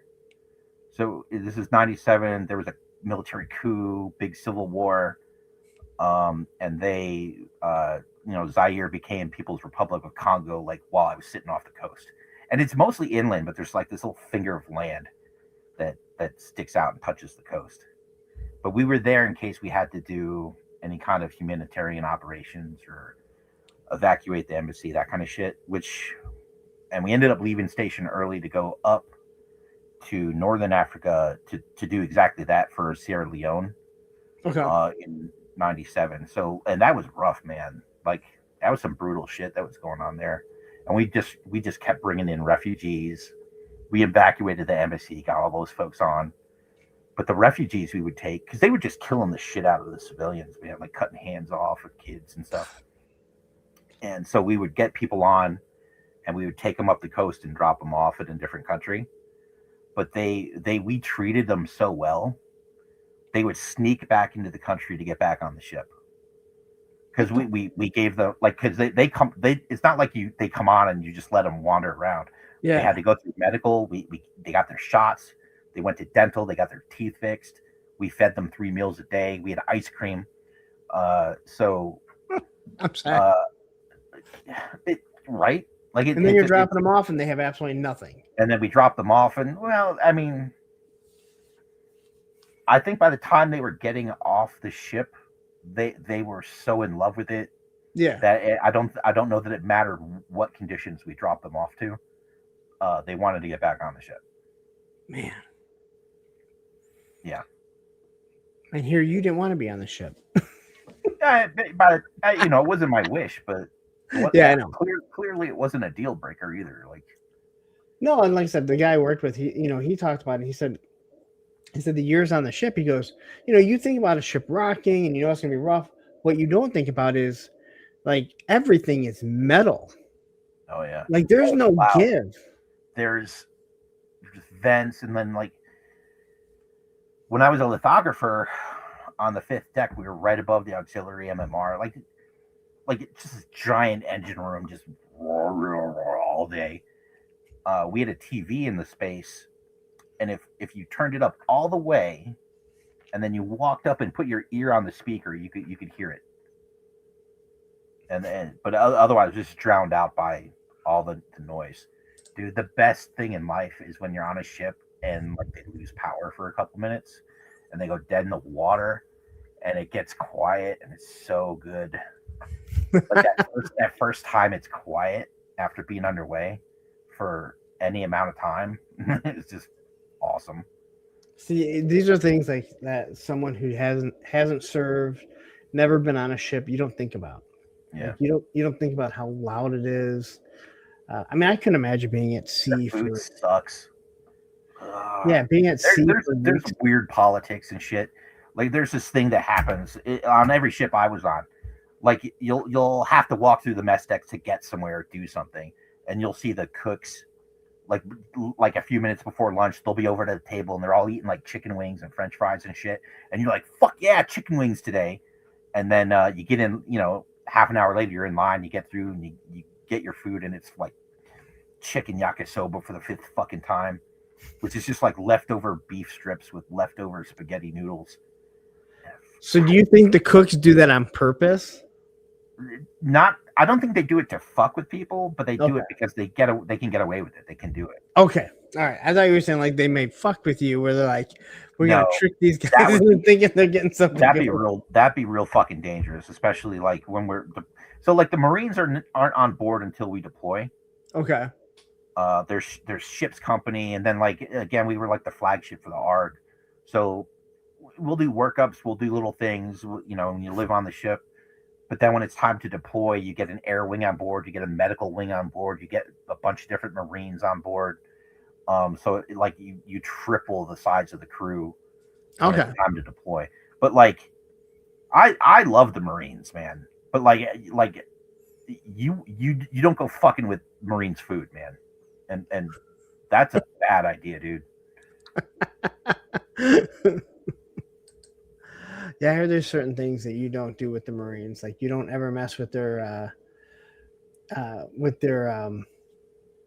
not just the uniforms, but their dress blues. Oh fuck yeah. No.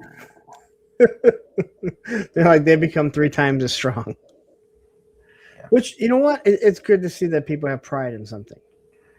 Oh, no, yeah, they don't have a choice. They don't have a choice about that. They get that very beaten into them for sure. And that makes sense, right? I It's mean, like, so there's a thing that happens on the amphibs too, where you end up with a lot of like blue green, like friction, and the Marines when they're on board, yeah, or their coffee, no shit. Marines when they're on board are like most of them are unemployed. They're not allowed to just sit in their rack, in like their bed, their rack. They can't do that. They're not allowed to just like hang out in the halls, but that's kind of what they end up doing. There's a gym, and it's not a small gym, but it's not big enough for 3,000 people or whatever.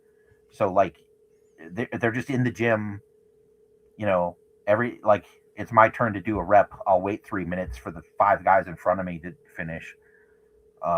It's brutal. It's rough for the Marines on board when so the Marines don't have jobs there. They're just yeah. I mean, some do, most don't.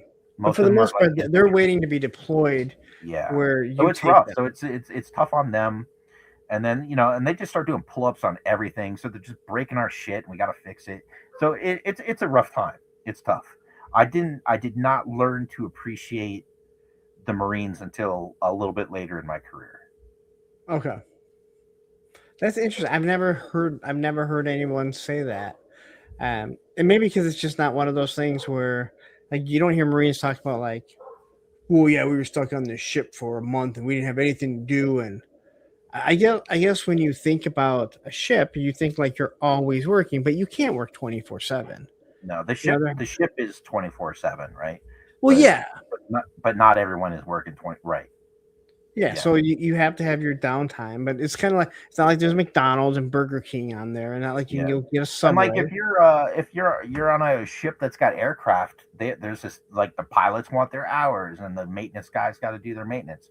When they're at flight ops, whether it's helos and they're spinning or you're a carrier, if they're at flight ops, if you don't have a very specific role outside the skin of the ship, you stay inside. And there's no windows. Like so, like you would go weeks or months without seeing sunlight. Wow. Because you don't work on the flight deck, you're not outside. And at night you don't fucking go outside because that's dangerous as shit. Why? Pitch black, man. You fall over, you're done. Okay. Yeah, that's right. Because they go with red lights normally, because that's the lowest visibility. No lights is the lowest visibility. Well, that is true. I'm not that dumb. Yeah. But yeah, no, they'll do. When the sun goes down, the interior of their ship, if it's within proximity of something that opens outside, they'll go to red lights. Okay. So that if somebody does open a door, there's less light leakage. Yes. Okay. Joe Fan says, I've heard that some people have to take vitamin pills because of no sunlight. Yeah, I mean, makes sense. You can kind of get. I've never heard or seen of anyone getting like jaundice, but like if you're not getting sunlight, you're not getting vitamin D. So I guess I haven't thought about that because I know, submariners, they might be down forever. And so my buddy, one of my best friends did growing up. 3 sub trips. What? I did 3 sub deployments. Oh wow. So my one of my best friends growing up, he's a chemical engineer. And he Uh, so he taught he's not in the service, he's not in the Navy, but he works on a base and he taught submariners what to do if there's a nuclear meltdown on the nuclear subs, Mhm. which I thought it was just you die, but it's not. And so he was telling me like how crazy these guys are, which didn't make any sense to me. And then years later, I'm working out with this guy at the gym, and he was not a Navy SEAL. He made sure when I called him a Navy SEAL, he's like, I never told you I was a Navy SEAL. I never had the trident, but he went through SEAL training twice. He had a different classification, but he goes, I went in with Special Forces. And if, let's say, Army Rangers needed someone to do what I could do, they would send me in with them if they, And I said something about like, well, it must be crazy. I mean, the SEALs, we all know the stories about the SEAls, right? I mean, what they do. And he said, honestly, submariners are the craziest. And I go, that's what my buddy told me. Why is that? And he goes, because there's only so many submariners. And when they go out to the bar and they're being deployed the next day and they start a fight and they get thrown in jail, the XO shows up and says, all right, you're going to release the guys unless if you're going to give me someone to go down on a submarine for 6 months. And I went, I never thought of it like that. It seems crazy. The sub life is a different animal. It's a different thing. It's a great culture. Okay. And they're very tight. And they do some cool shit. Sorry, my daughter came in and wrote me a note about my dog. So I didn't say anything. Well, no, he looked at me. I was just no. I'm fine. I didn't say anything bad, but you wrote me a note so you wouldn't bother me. So I appreciate it. If he's freaking out, you can just let him up here. Well, no, he was freaking out like he was trying to get away from me. Oh, okay. Like what he was doing the other day. Yeah. Okay. I was like, okay. Anyway, my dog, he tore his ACL. So I tried, we're trying to limit him. Football scholarship. Yeah, tell me about it. So trying to keep him from going up and down the steps, but It's been 4 months and he's healing. So you don't really see him limping as much, but all it takes is, one cat that he decides to chase after. And we didn't get surgery. So, because he was healing pretty well.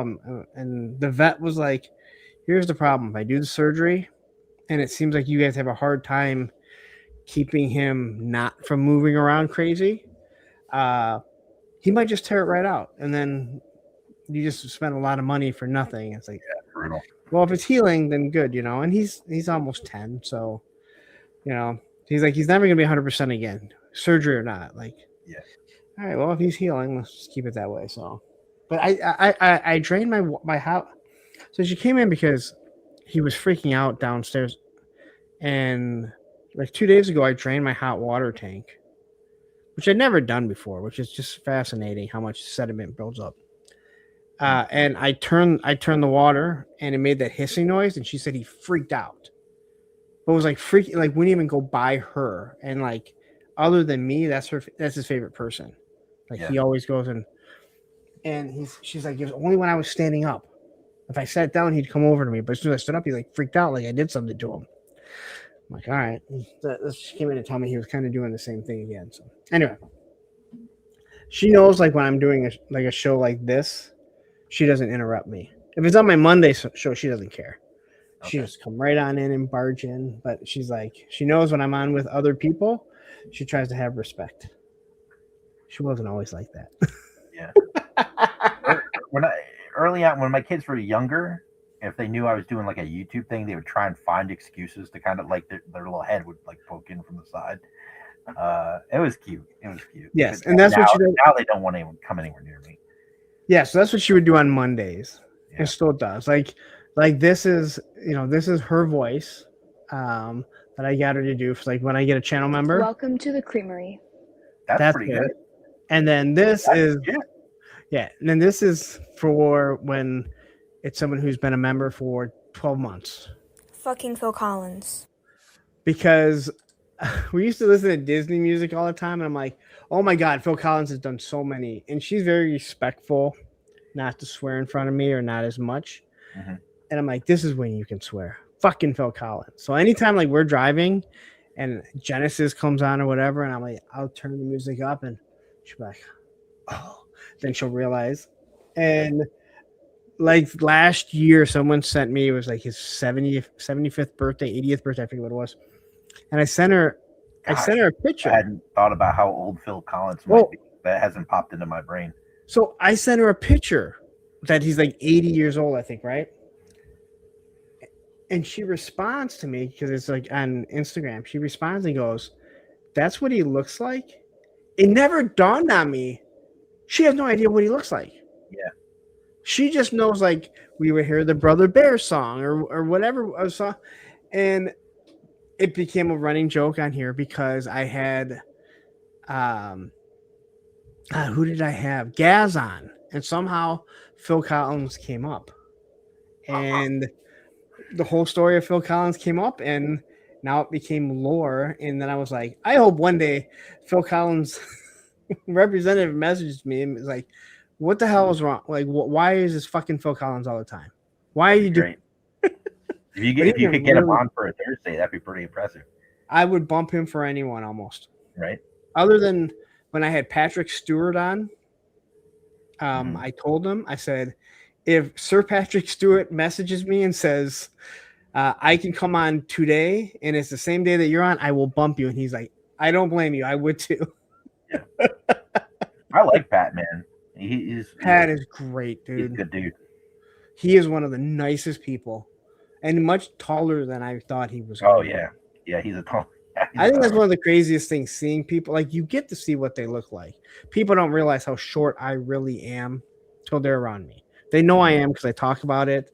And now they've probably seen so many pictures. But you don't realize how tall, how big people are till you see them in person. You know their mannerisms, like me and my hands are going like crazy. But Pat is so nice, man. Yeah, He's and so knowledgeable. But he'll sit there and he'll chat with you. I had him on. He was a blast to have on. You know, these guys that have all this knowledge, and it's awesome. You know. Anyway, and yeah, TD Trooper says it's okay, Punk. Always take time for the kids. Nobody will fault you. I know no one faults, you know, but it's the respect thing that she'll come in and like if it's something like this, she'll write a note. Mm-hmm. If it's Monday when it's just me doing it for 3 hours, she has no problem. But you know what? She's become, you know, there's a reason why I had her on the show. People wanted to see her. I'm trying to get her to go to Joe Fest. Yeah. But because basically Joe Fest is a lot though. Like if she can't kind of entertain herself for some thought, because you're not going to be able to. But here's what, everyone knows her. Like how old is she? She's 17. Oh shit, she's fine. Yeah, but like so after Joe Fest, I'm leaving Joe Fest and I'm going right down to Orlando. Mm-hmm. And her mom, who is my ex, and her mom's her aunt, my sister-in-law, we're all staying together for Orlando. You know, going to Disney, Universal, stuff like that. And I'm trying to get her to come. But, you know, again, like, you know, Ed, you know, my moderator, you know, he's talked to her before. Tony's talked to her. Like, people have seen her. And I'm like, and I think if it was like one day, it would be okay. But you're right. Like, I'm getting in on Thursday and I'm not leaving till Monday morning. That's a lot of time. A lot of time. Yeah, but it depends on her, man. If she can entertain herself and be comfortable, then she'll be fine. Oh, she would walk around with me the whole time, and you know, Ed made the joke about like, yeah, it'd be really rough if she wanted to go to the pool and here like you and I are sitting there like like guarding her so no one looks. I'm like, Ed, I have people to do that, Ed. Yeah. He's like, oh, that's right. I'm sorry. Yeah, I have my oldest son, August, has done a good handful of shows with me, and he has no interest in any of this, but he likes doing the travel and he likes hanging out with me, Yeah. and heard me kind of do my little pitch at the table like so many times that he picked it up. Actually, I've had a bunch of people that have like worked my table with me, and it's always so cool. Like the first time they start selling, because they heard me say it's all the same shit so many times that they got it down. That's cool. Like it's a weird. Yeah, there's nothing else like that. It's a weird experience. Yeah. So I'm still working on her, but I'm like, the moment her mom, her and her aunt buy the plane tickets, then there's no more me trying to get her to come down. My son, he was supposed to, and then he decided I don't really want to go on vacation with you guys. And I went, okay, I mean, that's good. Now I guess I have someone to watch the dog, so you're gonna stay here. So I'm still like working on it. I don't think that she's going to, but I also think it would be a blast. Be a lot of fun because again, so many people know who she is, and she does this one. She's like, I'm not gonna go because I'm like, everyone knows who you are. She's like, I mean, everyone knows who you are, and they'd be excited to meet you. And she's like, you never meet your heroes. I'm like, I don't think they look at you as their hero, Olivia. Yeah, that's a different thing. This is more of a you get to kind of know people, and you oh yeah, you're kind of friends, and then you meet them in person for the first time. It's a different thing. It's a very different thing. Oh yeah, no, she's so much like me in many ways, much smarter. Thank God, thank God she has her mom's brains, which I'm very grateful for.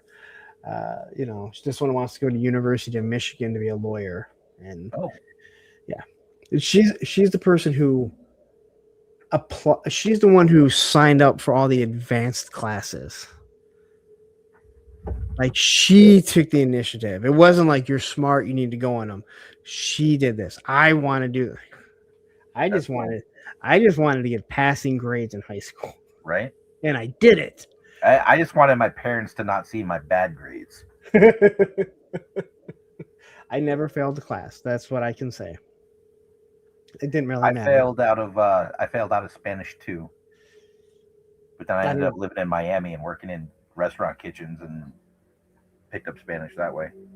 She is in, I guess what would be equivalent, I think, to Spanish 4 or 5. It's not advanced. What is it? AP Spanish. And I'm like, we'll see something. I'm like, what are they saying? She's like, I don't know. I'm like, you should be fluent in by now. Yeah. She's like, well, I can read some. And I'm like, oh, God. I know what Dora taught me. All right. I know what Dora taught me. Okay. So anyway, you're in the how long do you serve in the military for? That's a weird thing. So I did 4 years. I got out for about 2. After September 11th, I went back in, and then did. Now, did you go back in because of September 11th? Partially. Or, yeah. Okay. Yeah.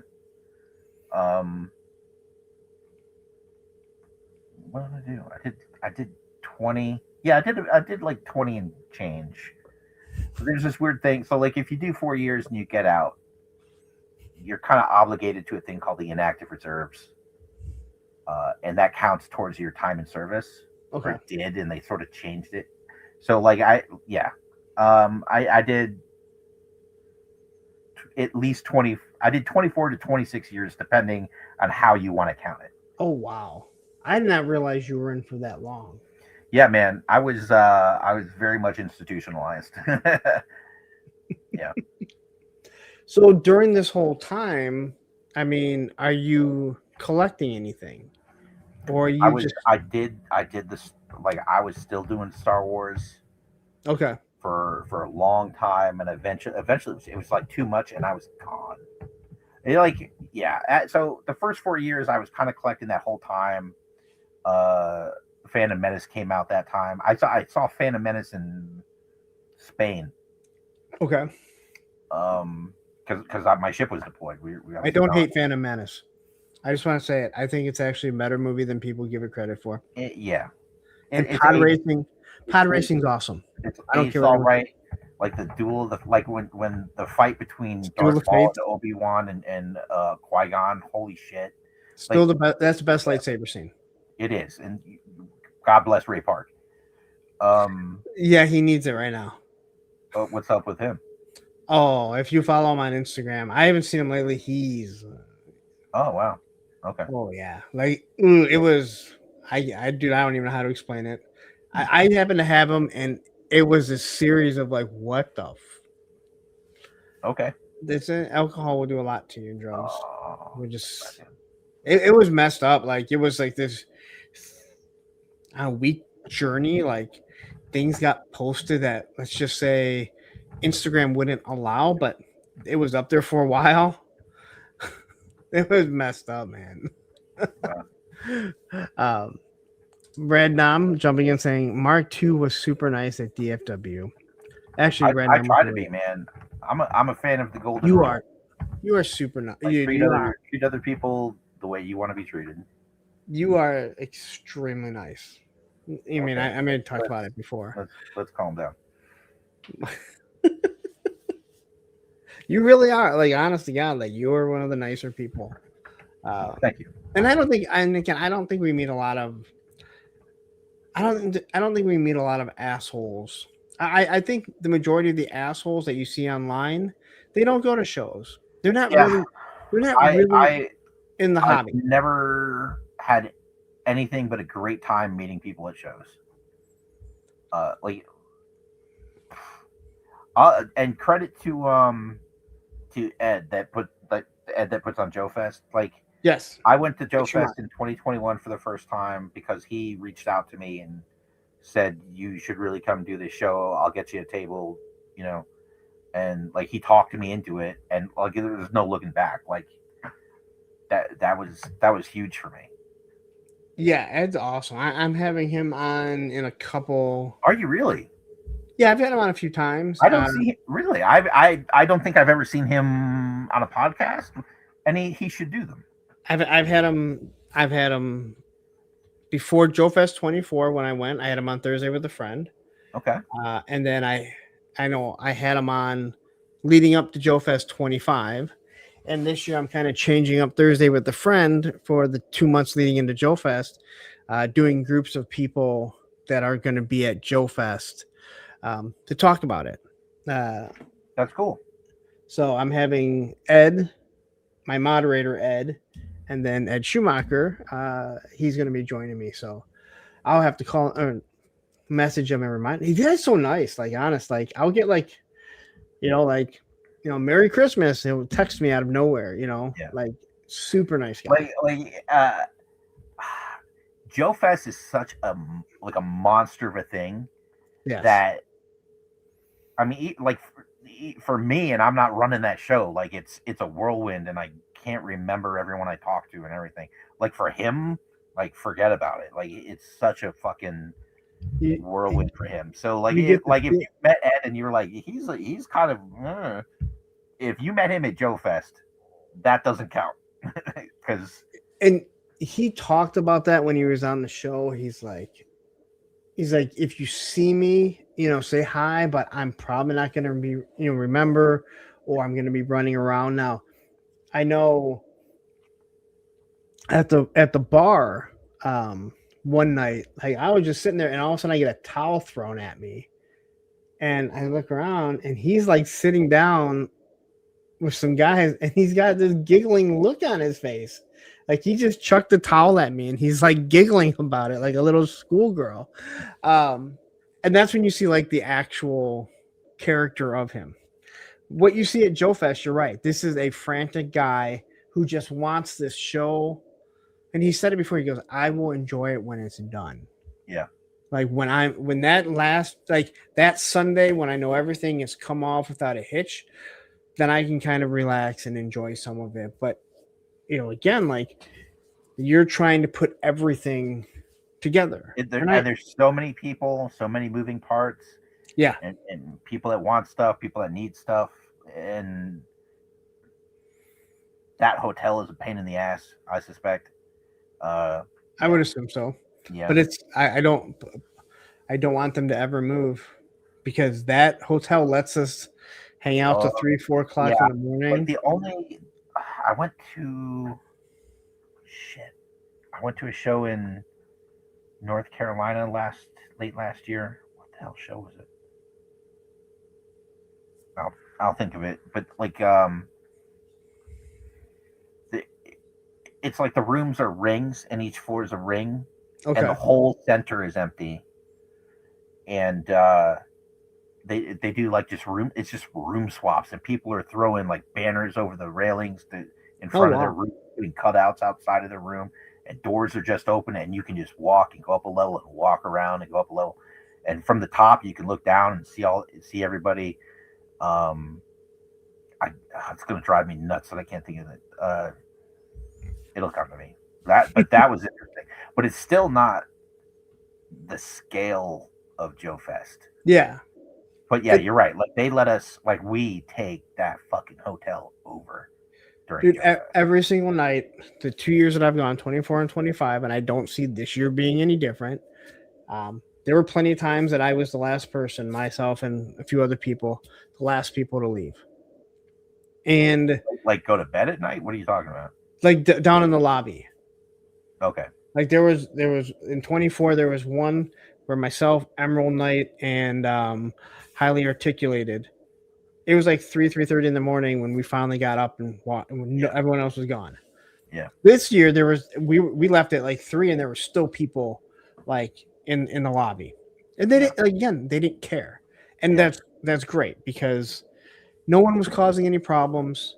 Even though you're a little loud, it's kind of like It's no room is close to the lobby. So the Yeah. only people that are going to get annoyed is the staff. And I think the staff has to understand, like, hey, you know what? These people are just going to be loud, but not cause problems. Yeah.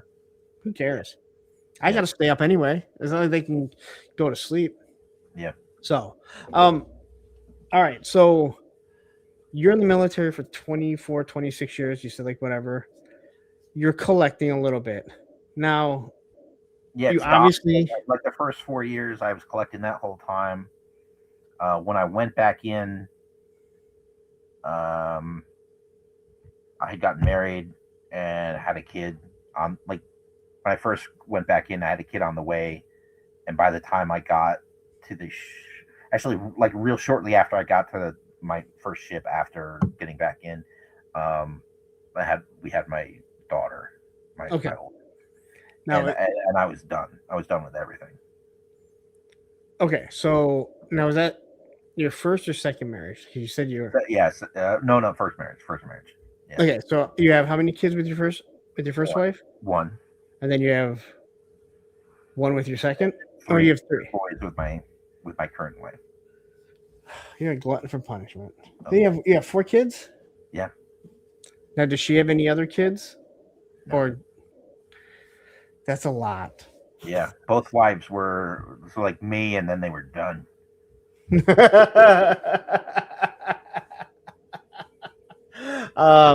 No, that's crazy. Okay, so you obviously were in the military when you met your at least your second wife, correct? No, I actually met my second wife in '92. Oh, okay. Yeah, and we ended up kind of just mostly being like online friends. We were into the same music, and we ended up being like just like pen pals. Like she went off to college, I was all over the world on the ship, and I would send her Okay. postcards, and we would write to each other. And eventually, that just sort of kind of fizzled out, I guess. Like she eventually had her relationships, and I had mine, and just kind of went our separate ways. Yeah, so I came back from a deployment in 2005. Okay. And wife number one so I left on that deployment a week before my daughter's first birthday. It was supposed to be a 6-month deployment to the Gulf. and then 6 months turned into 7, 7 turned into 8, 8 turned into 9, and she was done. She took off. It's not funny, but It's not. But I got back from that deployment. I was in a bad spot, and then my dad called me. He's like, "Hey, I got a letter today," and my dad's name's Mark. He's like, "I got a letter today. I think it might be for you." It reads, "Hey, Mark, it's Jen. I'm in Delaware, I don't know," and then it goes on. And so it was my current wife. She had just gotten out of a long-term relationship and was in a bad place, and just needed someone to talk to, and sent a letter to the last address she had for me, which was my parents' house. And she was in Delaware. I was in Norfolk, so like Northern Virginia. So she was like an hour and change away.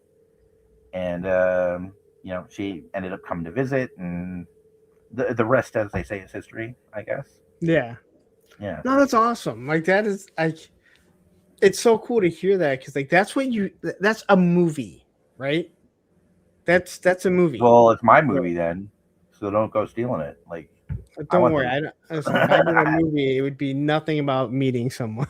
Yeah. It would be the last thing on my movie. Yeah. So, could you put up what Random Diorama just put up? Wait, is Mark 2 because his dad's name is also Mark? Yes.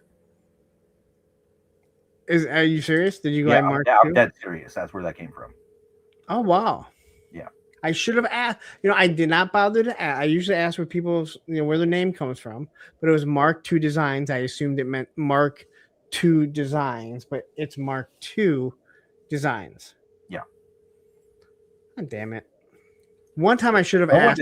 That's never come up before. I don't think I've ever said that out loud. Like, that's 100% where that came from. I would not, again, my dad has the same name as I do, but he always went by Lawrence and I went by Larry. Now, as we've gotten older, I go by Lawrence more as he goes by Larry. I'm going to start calling you Lawrence too. It would bother me. Lawrence 2 podcasts. Hey, if it gets more people to watch and listen, then cool. I'm all for it. I'm not connect. I'm totally connected to this name. All right. I'm not going to. I am so connected to this name. All right. So change my hashtag. Lawrence fan? Lawrence 2 fan. Well, sure. I'll make it L2P. I kind of like that. Oh, wait a minute. Random says it is a Punk 2 with flag. Yeah, no, that's pretty good. AP2F. I know you guys make jokes about me in my my story of the here's flag. The thing, though. You keep bringing it up.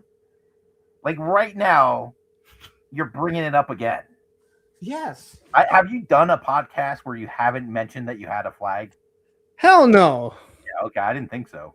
I haven't seen one.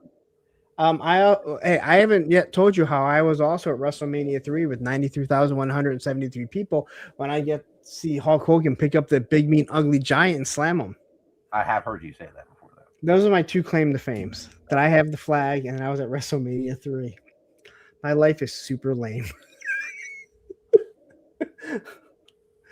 I peaked in around 80s, 87. I think my height peaked around there too. All right, so you're serving. Do you start collecting before you get out of the military? Because when did you get out? Jesus, like early 2023, I think. Okay, so you must have been doing stuff before then. Yeah, so like all this. So probably 2017-ish. So were you active duty? Yeah. Yeah.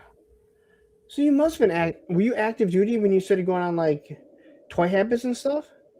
Yeah.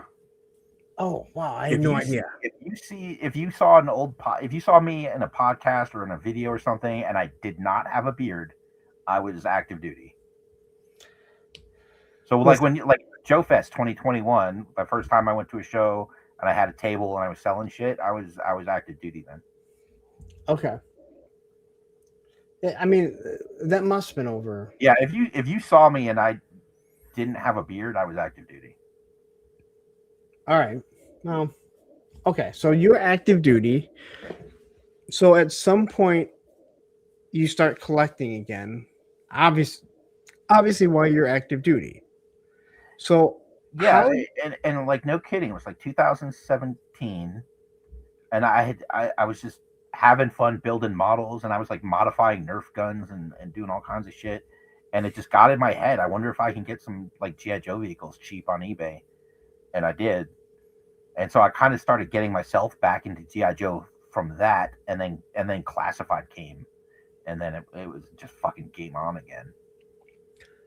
now, how do you justify that to your wife? Like like you're gone, you're deployed, and now you start collecting. Is she cool with that? Well, no, I think I was done with all the deployments. Okay. When I started collecting again. Yeah, the last deployment. Last deployment would have been 2015 on the Iwo Jima. So, yeah, 2015 last deployment, and then it was like a year or two later when I started collecting stuff again. Okay, and is your wife cool with it? Like, is she like Oh, you're yeah. like, she's always been cool, always been supportive. Obviously she doesn't collect, but she, if there was a while there where when things were hard to find and she knew I was having trouble finding stuff, like Okay. if she went to a Target, she'd walk through the toy aisle and like FaceTime me and be like, "You need any of this shit?" Yeah. Now, does she have any hobbies? Does she collect anything or? She does not collect. She, like me, likes to try things, and Okay. and so like she's, I would say, more of a 3D printer than I am. Wow. For FDM, I'm more of the resin, and then like FDM. There was a long time where like I didn't print FDM. If I needed something or wanted something, I'd have her do it for me. Does she print other things other than like what you're doing? Like, does she have her own type of business or? No, she was dabbling for a while. She was doing, she would make designs, and she had like a vinyl cutter, and she would do all kinds of stuff with that. Okay. Like right now, like her current project is I have so I'm in this is my basement. I call it the unfinished basement of solitude, and it's just all my collecting shit in my office and all my printers and all my painting shit, and on the far side of it, there's a corner where I paint, and for a long time now, it's been, like I kind of just push all the bottles and brushes and shit, so I have like a 7 by 8 inch area where I can work on something, and the desk is just covered with everything. And she's been printing like this grid system to put on the wall, and like has all the paints like up on the wall organized, and it's she's just like, I've got so much shit, and she's getting it all up on the walls. It's the nicest thing anyone's ever done for me. It's amazing. When she's done, I'm gonna post some pictures of it and brag. It's pretty cool. No, that's awesome because every collector knows that space becomes a problem. Yeah, and it's not it's not even like collecting. It's the tools and stuff I use for my business. So, it's pretty awesome. Oh yeah, she's a keeper, man. Like and Maximilian met her at DFW. She's cool. Like I mean, we've got some tattoos. She decided that it'd be way cheaper to get a tattoo gun and me learn how to tattoo, and like I will tattoo her. So like she I mean, she took like the bloodborne pathogen class. She did a bunch of stuff. She got like all this tattoo stuff, and like so like we tattoo each other. Oh, that's crazy. I mean, that's all. I mean, that's awesome that like you guys have a bond with something. It's pretty cool. Like and we're an old married couple at this point, so we know what the deal is. It's good. Yeah, like you know how like in the marriage there's like that hump. You've got the honeymoon, and then it's like, dude, shit is like butter right now. Like it's pretty cool. No, that is awesome. All right, so she's supportive of you getting into a pretty expensive hobby, but you also get into 3D printing. There's way worse hobbies, man. Now, you get into 3D printing. How does this come about? So like, I there's certain things I pick up real quick. Okay. She and I kind of complement her. Like, there's things that I'm good at that she's not, and there's stuff she's good at that I'm not. Yeah. She wanted to get into 3D printing, and she decided that I would be good at the design part. So she signed us up for this. We were in Mayport, Florida. I was stationed on the USS Iwo Jima. So we were kind of just outside of Jacksonville. And so she signed us up for this thing at the Jacksonville library. It was like 2 or 3 weeks long, and you would go, and it's like 2 hours. So she signed us up for it. We go, and it's basically, there's a guy, he's like, you gotta, it's a library, so you get some shitty library computers, and the dude has us get onto Tinkercad, which is like a 3D design software through your browser. It's free. It's from Autodesk. If you're interested in getting into 3D design, it's what I recommend you start with, because it's very intuitive. It's very simple. Like, because it's basic and simple, you can't do real complicated shit. But if you get good at it, you can do some pretty cool stuff. The first couple professional jobs I had as a 3D artist was I did it in Tinkercad. I shouldn't have, but I did it in Tinkercad, and I got away with it. So yeah, I like inside of a couple minutes, I was like loving Tinkercad, and this class was just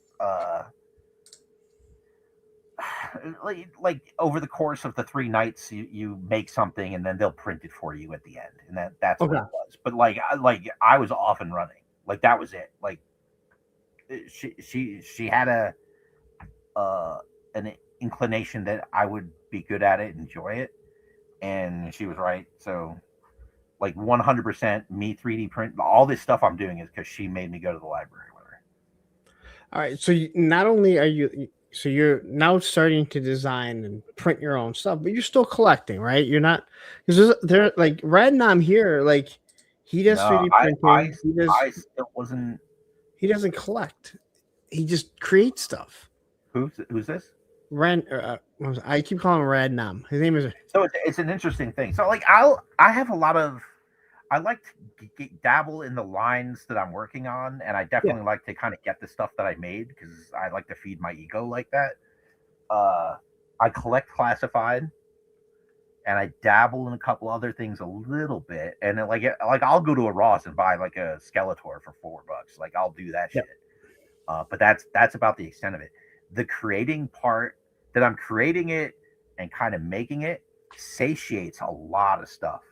That need to collect a lot of things. I get so much more gratification from making the stuff that I don't have the need to collect things. Okay, but you still that makes sense. Like, it's like, I've been thinking about it lately. Like, it fills up so much time and effort in my brain. Yeah. That it's the thing that kind of keeps the wheels spinning. No, and that, again, like, I think, in this hobby, this weird hobby that we're in, community and everything, it's like guys like me, I do YouTube. I like to do reviews. I like to do live streams. I like to talk to people. There are other guys that are doing photography, right? I take pictures. Then there are photographers, right? Yeah, There's I've the met a collect- couple of them, and they're cool. Those are good friends to have. Oh yeah. Then there's then there's the customizers who are Mhm.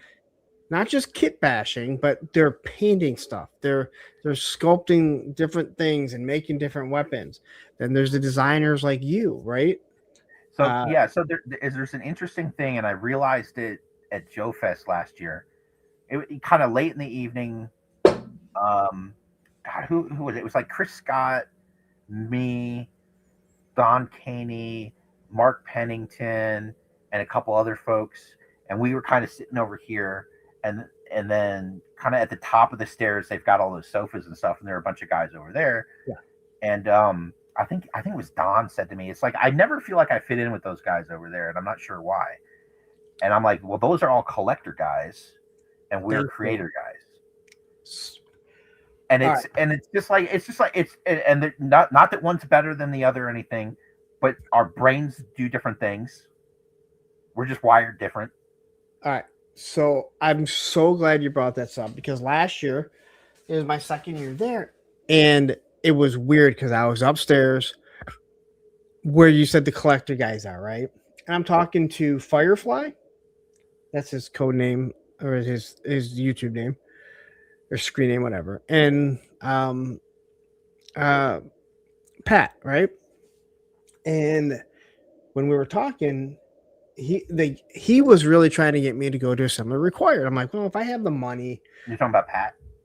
Yeah, Pat Stewart, right? So I'm talking to these two guys, but mostly Pat. He did his job then. He got you there. Yes, he did. Yes. And I don't regret it at all. But he was like, he goes, no, this is more or less to get stuff. Like, you see these guys, they're here to, they're looking for deals. Assembly Required is more of it's a content thing.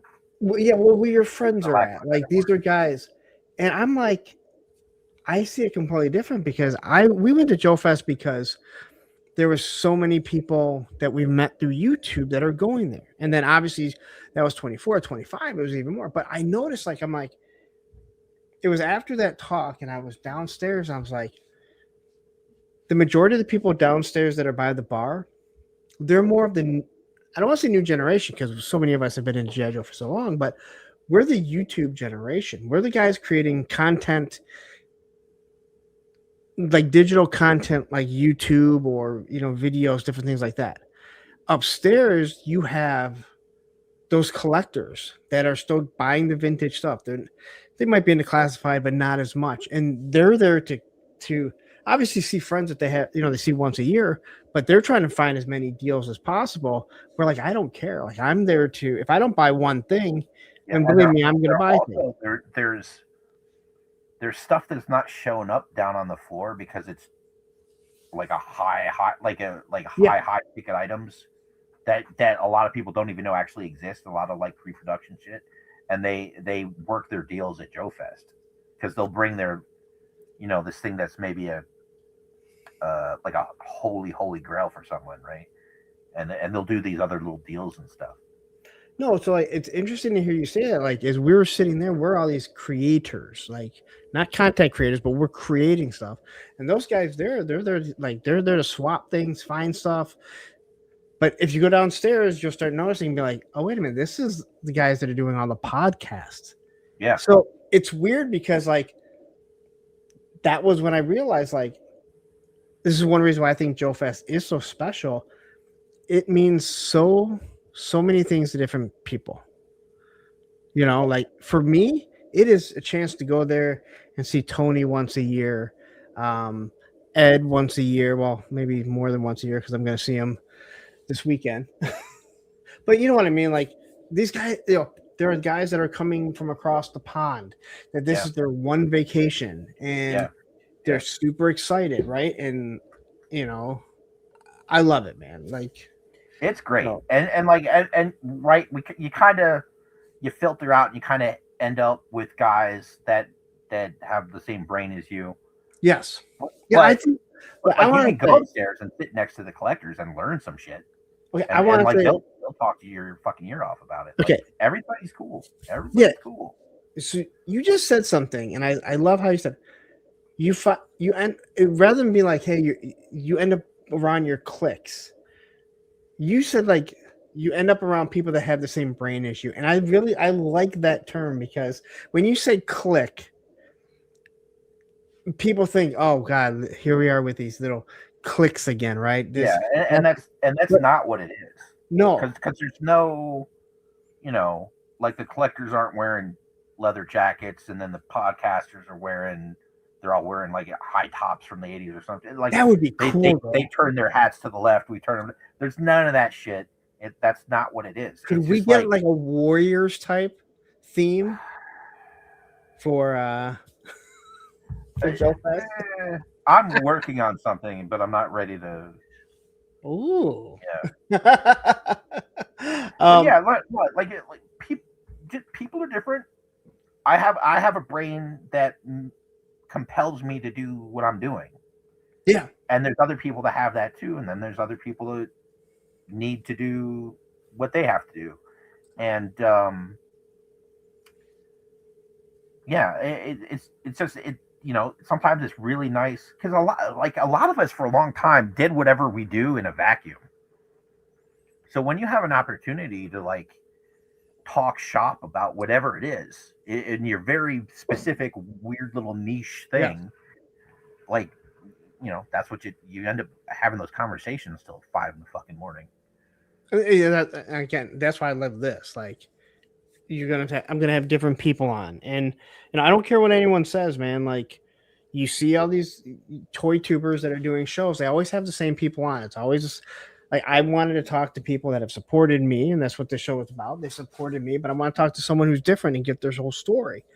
So that's what But I'm sure there's other people doing it, but I don't really know of anyone else in our community that like brings someone different.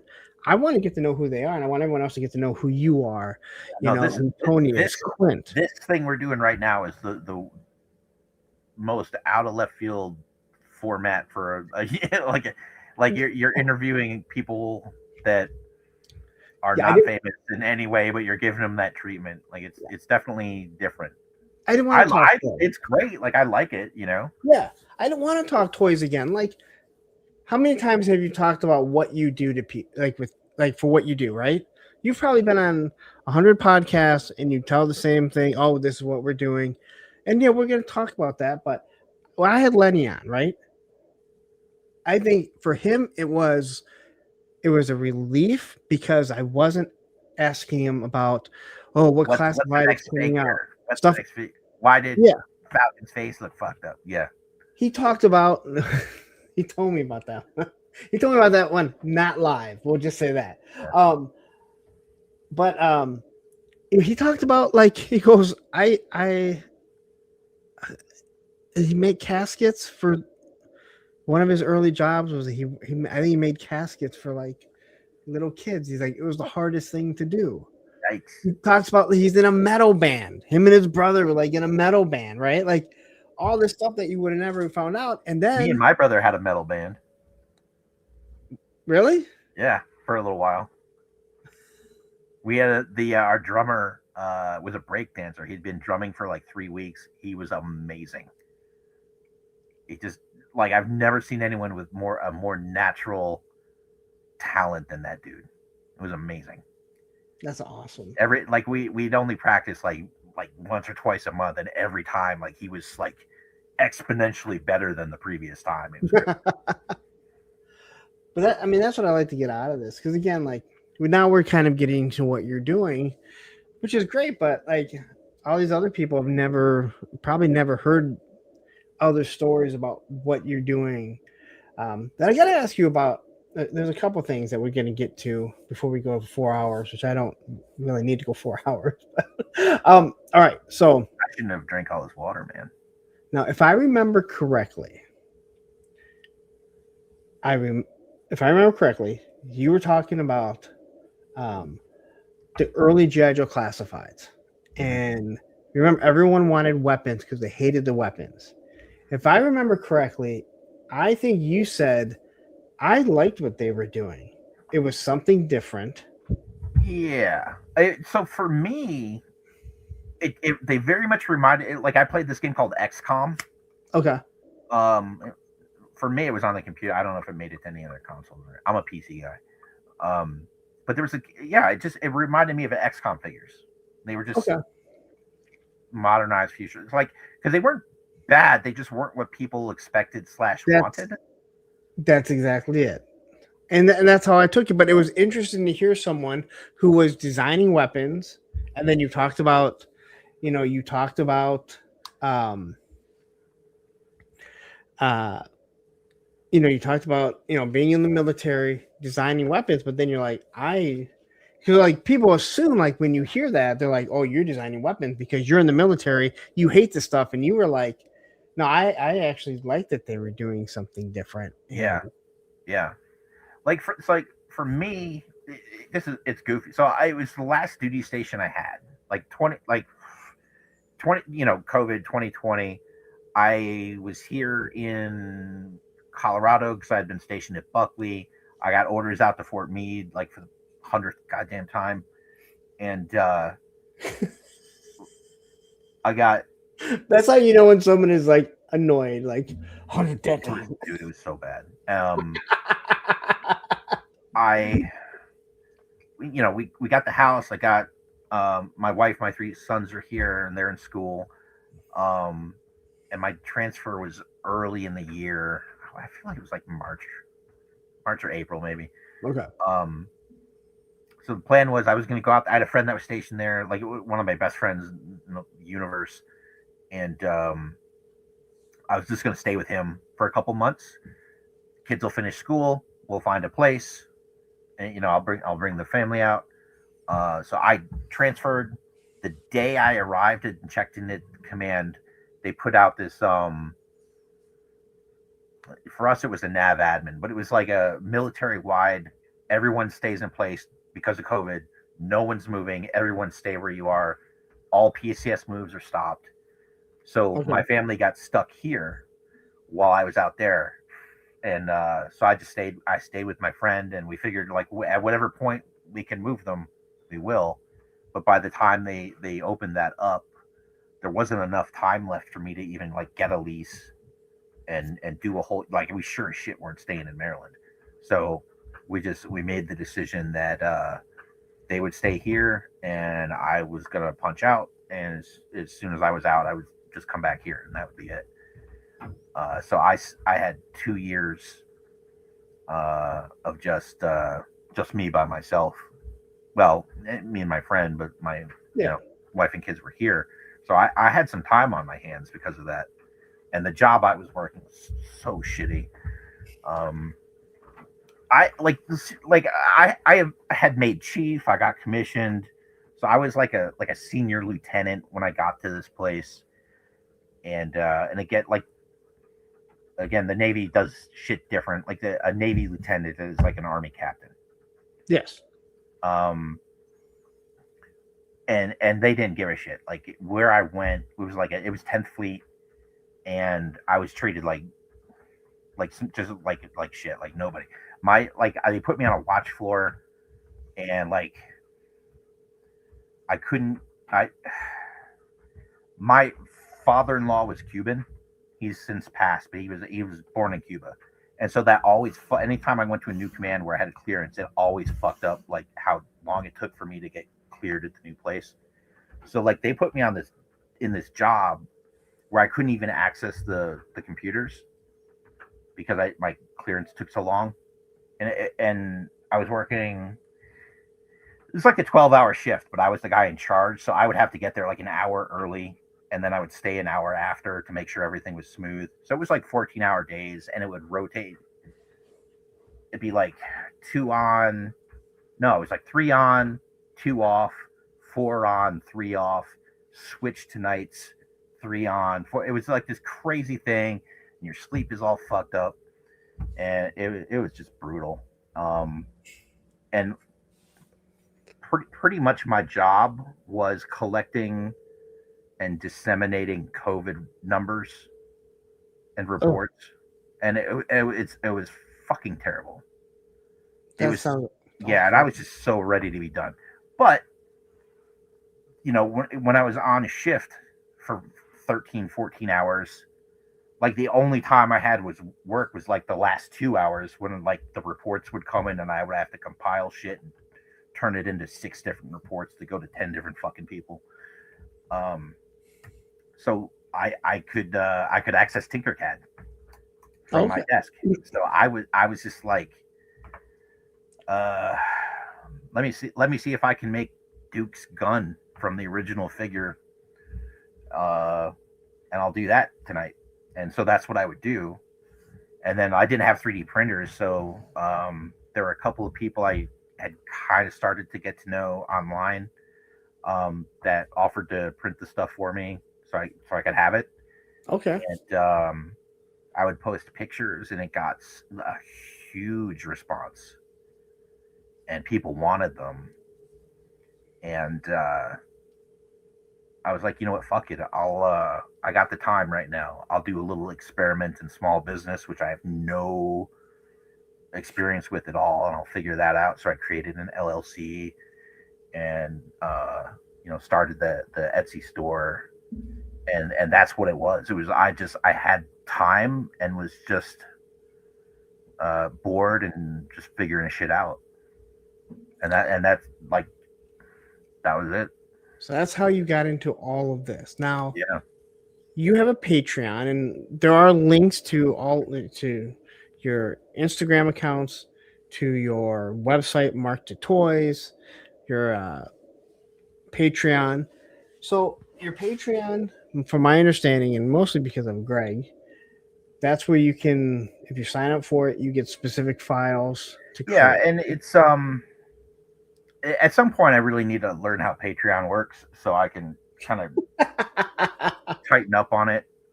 So like there's free memberships, and that gives you like you can view some stuff, and then if you pay, I'm gonna say it's like $10 a month, and I set it up, so I should really know. I think it's $10 a month, and that gives you access to like every file I've ever posted on there, which is the thing I need to figure out how to stop, because somebody will come on, pay the $10, download everything, and then like immediately cancel.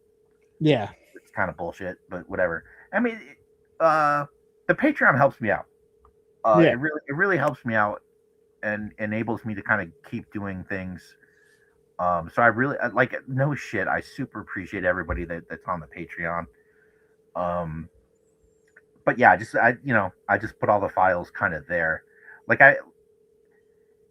the Etsy thing was a great learning experience. I made some money. It got me a lot of exposure. But at the end of the day, I want to be a sculptor, and I'm getting old, and I have a long way to go before I'm doing a classified figure. Like that would probably there's an opening. There is an opening. Just he's not a sculptor. He's a designer. Oh, okay. But and there's a thing I figured out a couple of years ago, and it's that I've only got enough time to be really good at one thing. Yep. So, I'm not painting, I'm not drawing, I'm sculpting. So as you're doing all this, you sell the designs. You also, because you told me before we started that you were in the middle of a print. I could actually hear it going. I don't hear it now. Yeah, no, they're all done now. Yeah. Okay, so you also do that, but as I said, if I design something with the intention of giving that file going to some other person, whether it's Action Force or Big Bad Toy Store or fucking what else do I do? Operation Recall, Delta 17, like any of that stuff. Like I print the thing, so I know it's the right scale. The details look good to the naked eye at this scale. And if it's a file that people are going to print, I make sure I can print it and it can all go together without a hassle. So I test print 100% of everything and make sure it's good. So who have you worked with? Action Force. Yeah. You stuff for Operation Monster Force or Big Bad Workshop. Yeah. Well, you said Delta 17? Technically Fresh Monkey Fiction then. Okay. Right. Yeah, you're correct. Yeah. You said Delta 17? Yeah, I did a couple of guns for them. Well, I think I remember Ken telling me. Yeah, it wasn't much. I don't know if they just had room in their mold. I don't know what the deal was, but they reached out to me and it was kind of like pretty much everything was done, and there was it was just like 3 guns that they Okay. wanted. So it wasn't a lot, but it was still cool. Like Yeah. I love that I got to kind of be part of that. And then you Great. said Operation Recall. Yeah, I did all the accessories for Recall.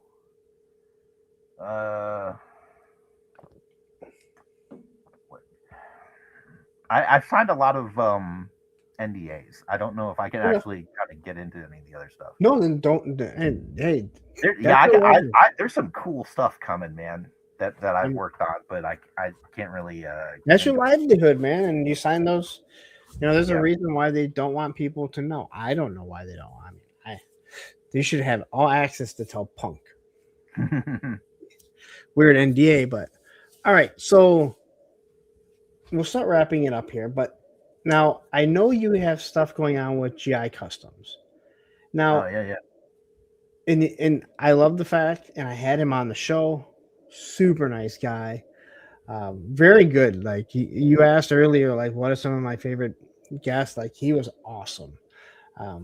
And again, when it comes to a guest, they have to be able to carry a conversation. I don't think everyone understands that. Not everyone has the ability to carry a conversation. And it's when you're on camera, it's a little different too. Oh yeah. And again, if you do 3 hours, if you do like a 3-hour format and you're going to be 20 minutes in and you're trying to end it and you end something in a half hour, someone's going to be like, why'd you end it? And it'd be like, because you can't talk. Like I talked for 3 hours by myself on Monday. I'm not going to do another Thursday show alone. All right. Yeah. But when it comes to like with that, now I know I talked to my buddy Greg, right? And I know you've talked to Greg. I don't know if you know who he is per se, without talking to him. And one of the things I always said to him, like, dude, you make wonderful stuff. And I was like, I will promote your stuff, but if you aren't willing to sell it, then I'm not. There's no reason for me to Well, this show. is what I was starting to get into a bit before. If I'm doing the printing, the additive manufacture, whatever you want to call it. Yeah. If I'm making it, painting it, I'm packing it, I'm shipping it, I'm doing all the little things that you need to do for a business, that leaves me like no time to do the design part. Yeah. It's that much work. It's really a ton of work. And I want to design and be good at doing design. Like that's what I want to do. That's what makes me happy. So I have to pick, like, what do I want to do? Is it manufacture a bunch of stuff and have a store, or do I want to design? I want to design. And there's this thing that happened, like for me, the first couple of years I was doing this, like there was a lot of people that wanted to sell my stuff, and I said kind of yes to everybody. And a lot of people would get my files, and then I'd never hear from them again. And I know they were selling it, and like enough people know who I am and are friendly with me that like if they go to a show and you're selling my stuff, and they know you're not, they start like I'll start getting calls, people sending me pictures and shit. So like I got screwed. I got screwed over by a bunch of people. And I was just like, well, I'm just not gonna do it anymore. Like I'm done. I just won't worry about it. Like, So Chaz, so GI Customs reached out to me with the same thing, and I told them the same thing. I'm like, look, I got screwed over a bunch. I'm not interested. Thank you. And he's like, well, let me run some stuff by you. So he came up with a legit plan, like a real legit business plan, and was able to quell all my concerns. Okay. Chaz is the only guy I've met so far that is 100% in. Like he doesn't have like a job. Yeah, I was shocked. And then he's gonna do this stuff on the side, maybe on the weekends or some shit. He is all in. That is his job. Just like like I'm in my basement doing my thing. He's in his basement doing his thing full time. That's his job. So he takes it very seriously. He's owned a business before. He's got experience with it. So I was like, fuck it, I'll give it a shot. And I mean, it's just been since January. and he has been an absolutely phenomenal partner. And I like collaborating with him and working on stuff. With I him, was so. blown away when we were talking, and he's like, "No, this is what I do. I got an LLC." Yeah. He wakes up at like 5:30 in the morning, takes his daughter, like gets his daughter ready for school, and then he comes back. There's been a few occasions where he's got up and then like had a question for me and texted me, and I'll hear my phone. Bing. It's like, fuck, who the fuck is? Yeah. But I was blown away because he had just started coming into my chats, right? Mm-hmm. Which is cool, you know, like, okay. And I love supporting the 3D printers. Like, you know, if I'm able to get the stuff, and, you know, again, my buddy Greg used to buy all the gridiron stuff. So the reason why you see so many gridiron, you know, reviews is because Greg would get them and go, "Hey, do you want to review it?" I'm like, "Man, why not?" Yeah. And I'll say it again, like, for the longest time, I by far had the most gridiron reviews. I sold more product for gridiron than anyone other than Mark for the longest time. Now I know he has his own guy that does stuff, and Greg doesn't really buy anything. He still collects, but I haven't seen him in months, and every now and then he'll reach out to me about stuff. But like, I was just pumping stuff out because, hey, I got it here, I might as well review it. And I started looking at these early numbers of just the guns, and I realized like nobody, and it took so many people a long time to figure out. I'm like, I'm not gonna say this one. I'll keep this for a while because it's kind of like my little gravy train, of, you know. And some of those still get wonderful numbers. So I love supporting, you know, the guys, Debo, Derek, you know, who, you know, he sent me the stuff. I did a review of your stuff before. I've been working with John from Top Fun Retro Toys. So I love what these guys are doing, and not everything's for me, you know, and that's cool. I'm glad that there's different things for everyone. Yeah. You know, and but no, I love the idea of everything that you guys are doing. But the fact that, like, I don't want this to sound complaining, but I get inundated with messages. Yeah. I get, you know, it's because it's Facebook and it's Instagram and it's Twitter and it's Etsy and YouTube, and I really like, it's hard to keep track. And then you, whether you like it or not, Meta's gonna grab stuff and shuffle stuff to the bottom. yes, Like, Meta's the devil, dude. Like, it's supposed to make it easier, right? And take, like, because they own everything. So if it's Instagram or fucking Threads, whatever the fuck that is, or Facebook, and it puts it all into this one thing, but then it'll just be like, oh, you know what?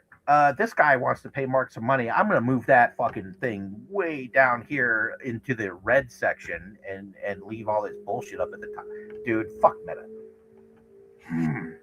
Instagram, like, I can't tell you how many times I'm like, dude, somebody sent me a message. I'll just scroll through it, and I'm like, none of these people, and you can't remember exactly who it was. Oh, it's terrible, man. And then the worst is, like, I'm driving and it'll pop up on the phone, and I'll read the little blurb real quick and be like, when I get home, I'm gonna get back to this guy. Can't fucking find it. Can't find it. No, I don't know what it was. Was it? I don't know. Was it Etsy? Was it Instagram? Was it like gone? No, and that's, yeah, I'm with you, but it's one of those necessary evils. If you're doing any type of, you know, I'm doing YouTube, like, you have to have, it's free promotion, right? It's free promotion that I put it out on YouTube, and, you know, that's how I reach out to people. And I got someone that's like, you never check your email, and I'm like, oh yeah, I didn't even mention email. Fucking email. I'm like, why don't you send me it on Instagram? I'm not on Instagram. Well, why aren't you on Instagram? Well, because I don't want to be on Instagram, Facebook, and like Threads is, I don't know. Every time I post on Instagram, it goes on Threads. Yeah, but I don't think anyone actually like has that app and logs into it. No, I think like a lot of stuff just gets automatically sent there. Yes, and so you'll get notifications. Yeah, you'll click on it and it'll say, like, it take you to Threads. It's the only reason why I ever go to Threads. But I might have like 1,000 messages on Threads for all I know. Yeah, if you message me on Threads, like, fuck you. Like, yeah, I'm not answering that. Anywhere else, I'll eventually get to it.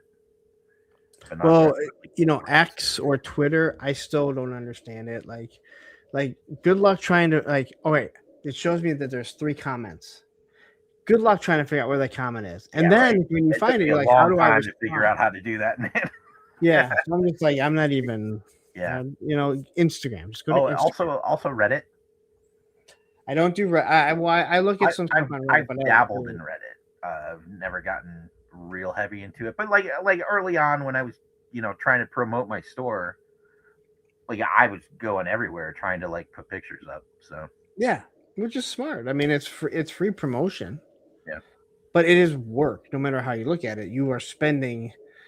You know, how long does it take in the morning when I decide to put my Instagram pictures up, right?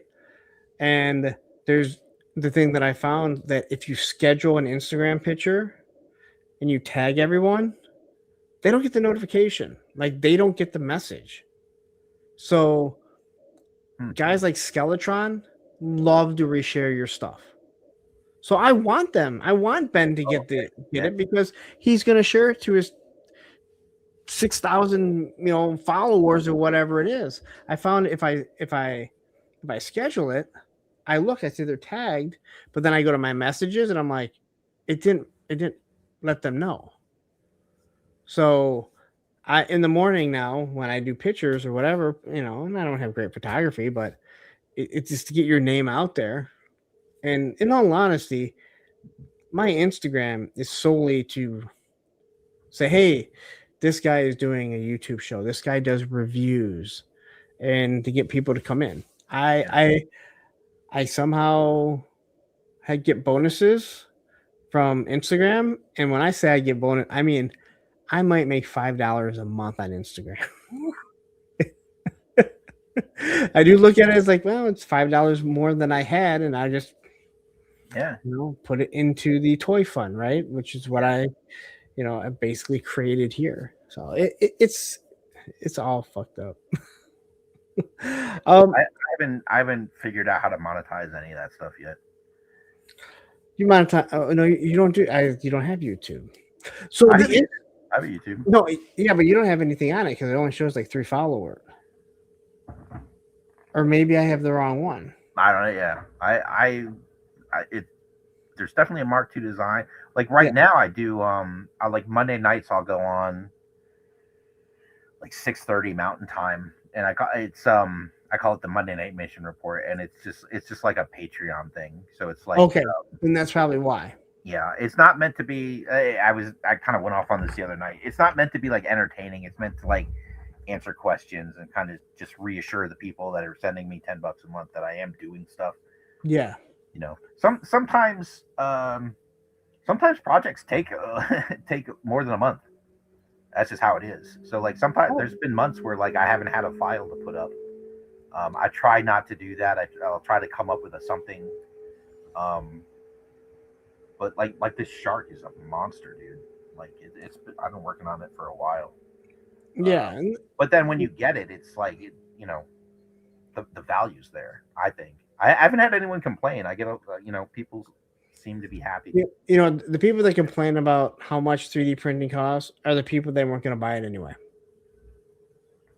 And it's definitely not people that 3D print. I'll tell you that. Oh, dude! I mean, I mentioned that so many times. I really hate the complaint of things that cost money. I have action. Action figures sold separately. He does all the stuff with like the foam and plastic, and and then Random Diorama. He does the same thing, but he's also doing 3D prints. He did my. I met him at DFW last year. He was cool. He was I don't have my boxes. He did a Punk with Toy wooden crates. Oh, I saw you post that. Yeah, I've been. Hey, if I don't promote my own stuff, who the hell is going to promote it, right? Right. So there's so many people, and the one thing I say is, I don't want to hear anyone complain. Oh, they make good stuff, but it's expensive. I'll just wait for Hasbro. Well, fine. Wait for Hasbro to come out. That's fine. Yeah. But when a water moccasin costs $250 3D printed, understand like that person needs to get paid. Yeah. You don't know how many times it failed. I 3D print when I used to on small scales, barrels, crates, shit like that. When it fails, it fails. And how Yeah. much time, how much do you use? The electricity that you're using, right? And well, your knowledge, your worth. Yeah. And people don't understand. Especially like the stuff GI Customs is doing, where it's like it's not just the days of printing, but then building this big model, and then Yeah. like paint, not just like done, but like detail painting. Holy shit! Like so many hours go into this stuff. Yeah. Yeah, and people don't understand it, and they don't care. But it's like if you're into a hobby, and again, I think this is where you see like the people that are truly into the hobby and the people that are just like they think everything should be the same price as it was in the 80s. Mm. And you're like, nothing is the price of the 80s or the 90s or the early are they aughts? Is that what we call them? Aughts? Yeah. That was a dumb name. The early 2000s. So where do you see everything going? We'll wrap this up. It's been 2.5 hours, and then thank you. I'm sorry, 3.5 hours. Oh shit. Dude, like I said, like this thing can just go on and on. Yeah. Like if I don't wrap it up because I have to work in the morning. So where do you see everything going? Like where are you pushing to take your brand to next? I want to make figures for somebody. Okay. I haven't done any figures yet. Like I've done bucks, and I've done heads, and I've done secondaries and guns, and a lot of I've been doing cool stuff, but I haven't done like a whole figure for anyone. I haven't done a whole figure for me. So I'm really trying to. I've been saying this for probably 6 months. I'm trying to get like all my current jobs done, and then like take a month to just do portfolio pieces. Okay. And then hopefully be able to be able to say, look, I can do action figures. Please pay me to make you an action figure type of thing. I like, this is it. I retired from the military. Like I'm not rich, but I'm kind of set for, I will be fine the rest of my life. I've got income. I've got insurance. I'm good. So, this business I've got pays for the hobby. It pays for all my equipment. And then, a little bit of money is able to trickle into the house, but I'm not allowed to touch that money for this stuff. You know what I mean? And you know what, that's so hard because I tell people, I go, it took me a long time, and I had a plan. Mm-hmm. I had a plan, and I have been able, for the most part. Some months I might not, but others months I make more. And I don't make a lot of money off YouTube, but through the Instagram affiliate and YouTube, and it's like I pay for this hobby. Yeah, not everyone can. It's not like a small ticket item. No, no, it's not. Like Hasbro says, here's the new drops. Like, okay, that's a couple $100, like that. Yeah, you have to kind of pre-plan for it because, okay, well, this is pre-order, so I don't have to pay for it now. But at the same time, it's got to be there. Yeah, and when you're into more than one line, right? Yeah. Like I collect Marvel Legends. I just got hit for over $200 for the figures that are coming in from Big Bad Workshop, but that doesn't even include all the Crimson Moon figures that they're waiting on. So like there's all these figures that are going to be coming in. Have you touched any of those yet? Operation Monster Force or the Crimson Moon? Yeah. Oh, I have Operation Monster Force all over me. Right, but like I'm talking about the new stuff that's kind of hitting now. Well, I have I have them somewhere. Okay. Like the joints that are real buttery is kind of where I'm going with this. Like this guy? Yeah. Are all his joints just like real smooth? For the most part, yeah. Isn't that nice? Oh yeah. There was definitely a difference in the first wave to the second wave. Mm-hmm. The first wave, they were really smooth, almost too smooth in many ways. Really? Yeah, where I felt some of them maybe got a little loose. Okay. Then that second wave came, and there was a lot of issues with the necks that you really had to heat them up to get the heads on and off and get the necks off. And he listened because I had him on and we talked about it. Well, you had And who then on? You had Bill or who? Yeah, I had Bill on a couple weeks ago. Oh, nice. Yeah, I think 2 weeks ago I had Bill on. He's very nice.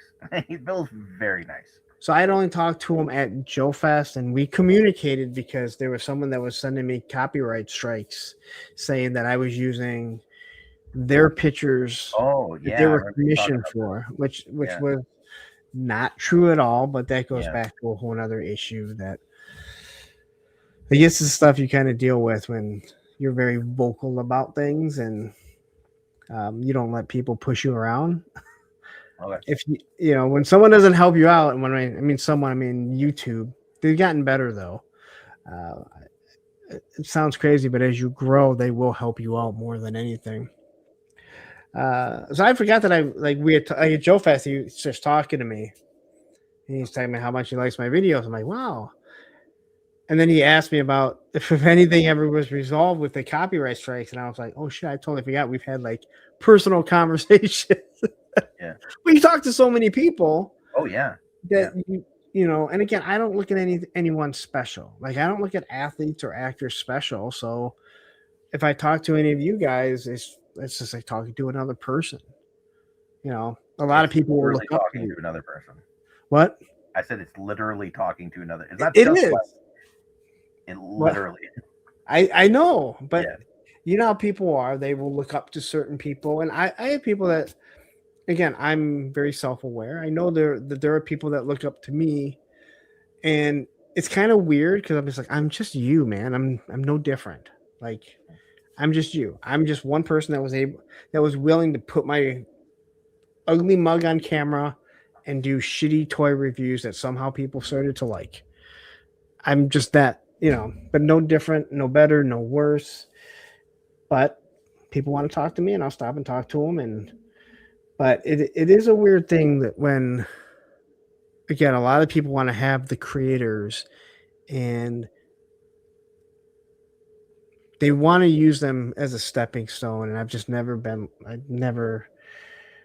just want to talk to somebody and have a conversation. Yeah. Not what can you do for me? I hate that. I've always hated that. But I'm a little guy.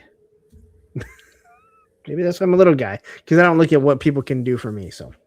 But Mark, I want to say thank you so much. Tell everyone where they can find you. If you have anything coming, all his links are in the description. So please go buy those weapons. Yeah. Right? Mark2toys.com. Buy a weapon pack. They're cheap. They're good. And that's the thing. They're not just cheap, they're good. They're inexpensive. They're not cheap. That's a good way to look at it. But they're good. They're good weapons. Like they're I had a lot of fun doing them too. Like, I don't want to cause a tangent where we talk another half an hour, but like, I tried to do stuff that hadn't been done before. Even like I've got an Uzi in there, but the stock is extended. Yes. Like I'd never seen one. I like the way it looks, like that Snake Eyes version 2 Uzi. Yes. But you never see it with the stock out, you know. So like, I did that. You know, I tried to. Yeah, I scratched a lot of my own itches with those. So that is the gun that Bazooka carries. For you personally. Yes, yeah, because Okay. he has a bazooka. He doesn't have a weapon other than the bazooka, so he's got to have a weapon. And he's a big buck. It fits really good. Cool. So he always has the Uzi. Like in my pictures, he sits with specific guys. Again, I really love those weapons. And again, if they fall off a shelf, they're not going to break. Yeah. So, yeah, I have the G.I. Joe 3D printing podcast, which is every Sunday. And the format we've got now, we kind of alternate. So we'll do a build. We're basically, I'll be in Fusion 360. Right now, we're making a thing too, like a classified scale thing too. Okay. We should be wrapping that up in the next 2 weeks, and then that file will be kind of out there for everybody. And then on the alternating weeks, we do, we talk about like what new printers are coming and like a new trick we learned, and we'll talk about toys that are coming out. So we alternate between those kind of two things every other Sunday.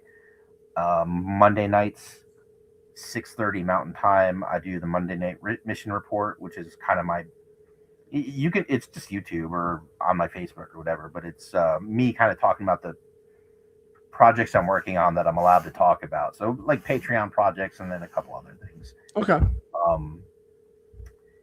What else do I got? I actually wrote stuff down because I wanted to make sure I didn't screw this up. Yeah, so the 19th will be a build stream. 26th is going to be just kind of regular G.I. Joe 3D printing podcast, which is a lot of fun. And it's Mike Kleppinger, it's Artoine Poor, who are just, if you go to a Joe show, they're kind of staples, especially Artoine. He goes to so much stuff. And then Shane Long is kind of the newest host, so he's on there with us as well. And we'll try to get guests on. Like I've had like Arlen Peltier, who's like the guy that sculpted the classified Serpentor and so much other stuff. I've had him on as a guest. He did a sculpt for us.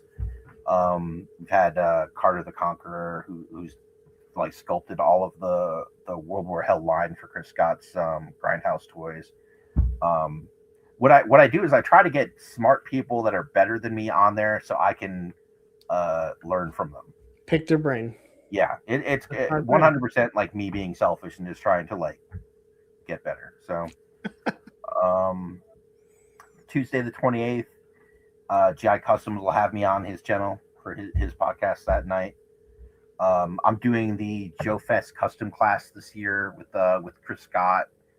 Kind of the same crew that we had last time with a couple additions. You might have seen some of that stuff advertised. So we're calling it Lieutenant Snake Eater. It's Falcon. We're using a like a footloose body, but it's like a bunch of stuff. It's like 2 heads. There's a helmet. There's a beret. There's a shotgun. There's a pistol. There's a bunch of stuff. And we'll, whether you're a beginner or a seasoned veteran of customizing, there's something to learn. And it's just a good time. And what, 2 years ago you did the Sergeant Slaughter? Yeah, yeah, we did the heel turn Sergeant. Thank God, because that guy turned his back on Hulk Hogan and the USA.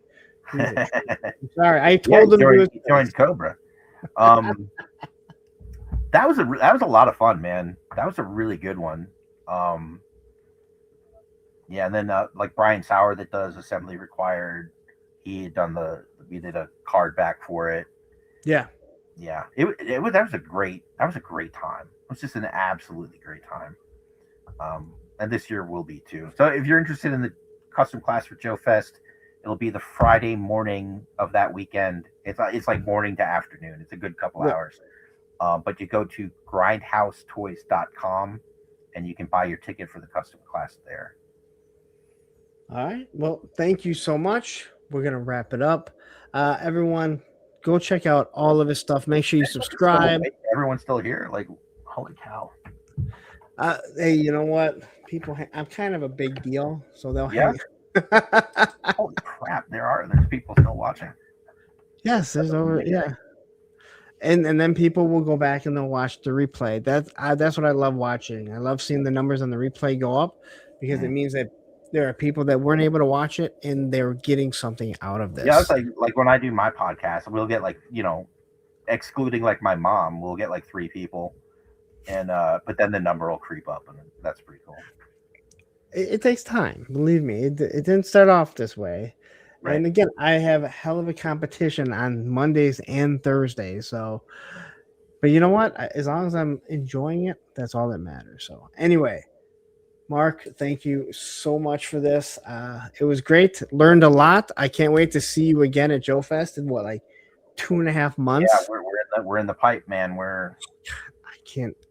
I need the fucking vacation.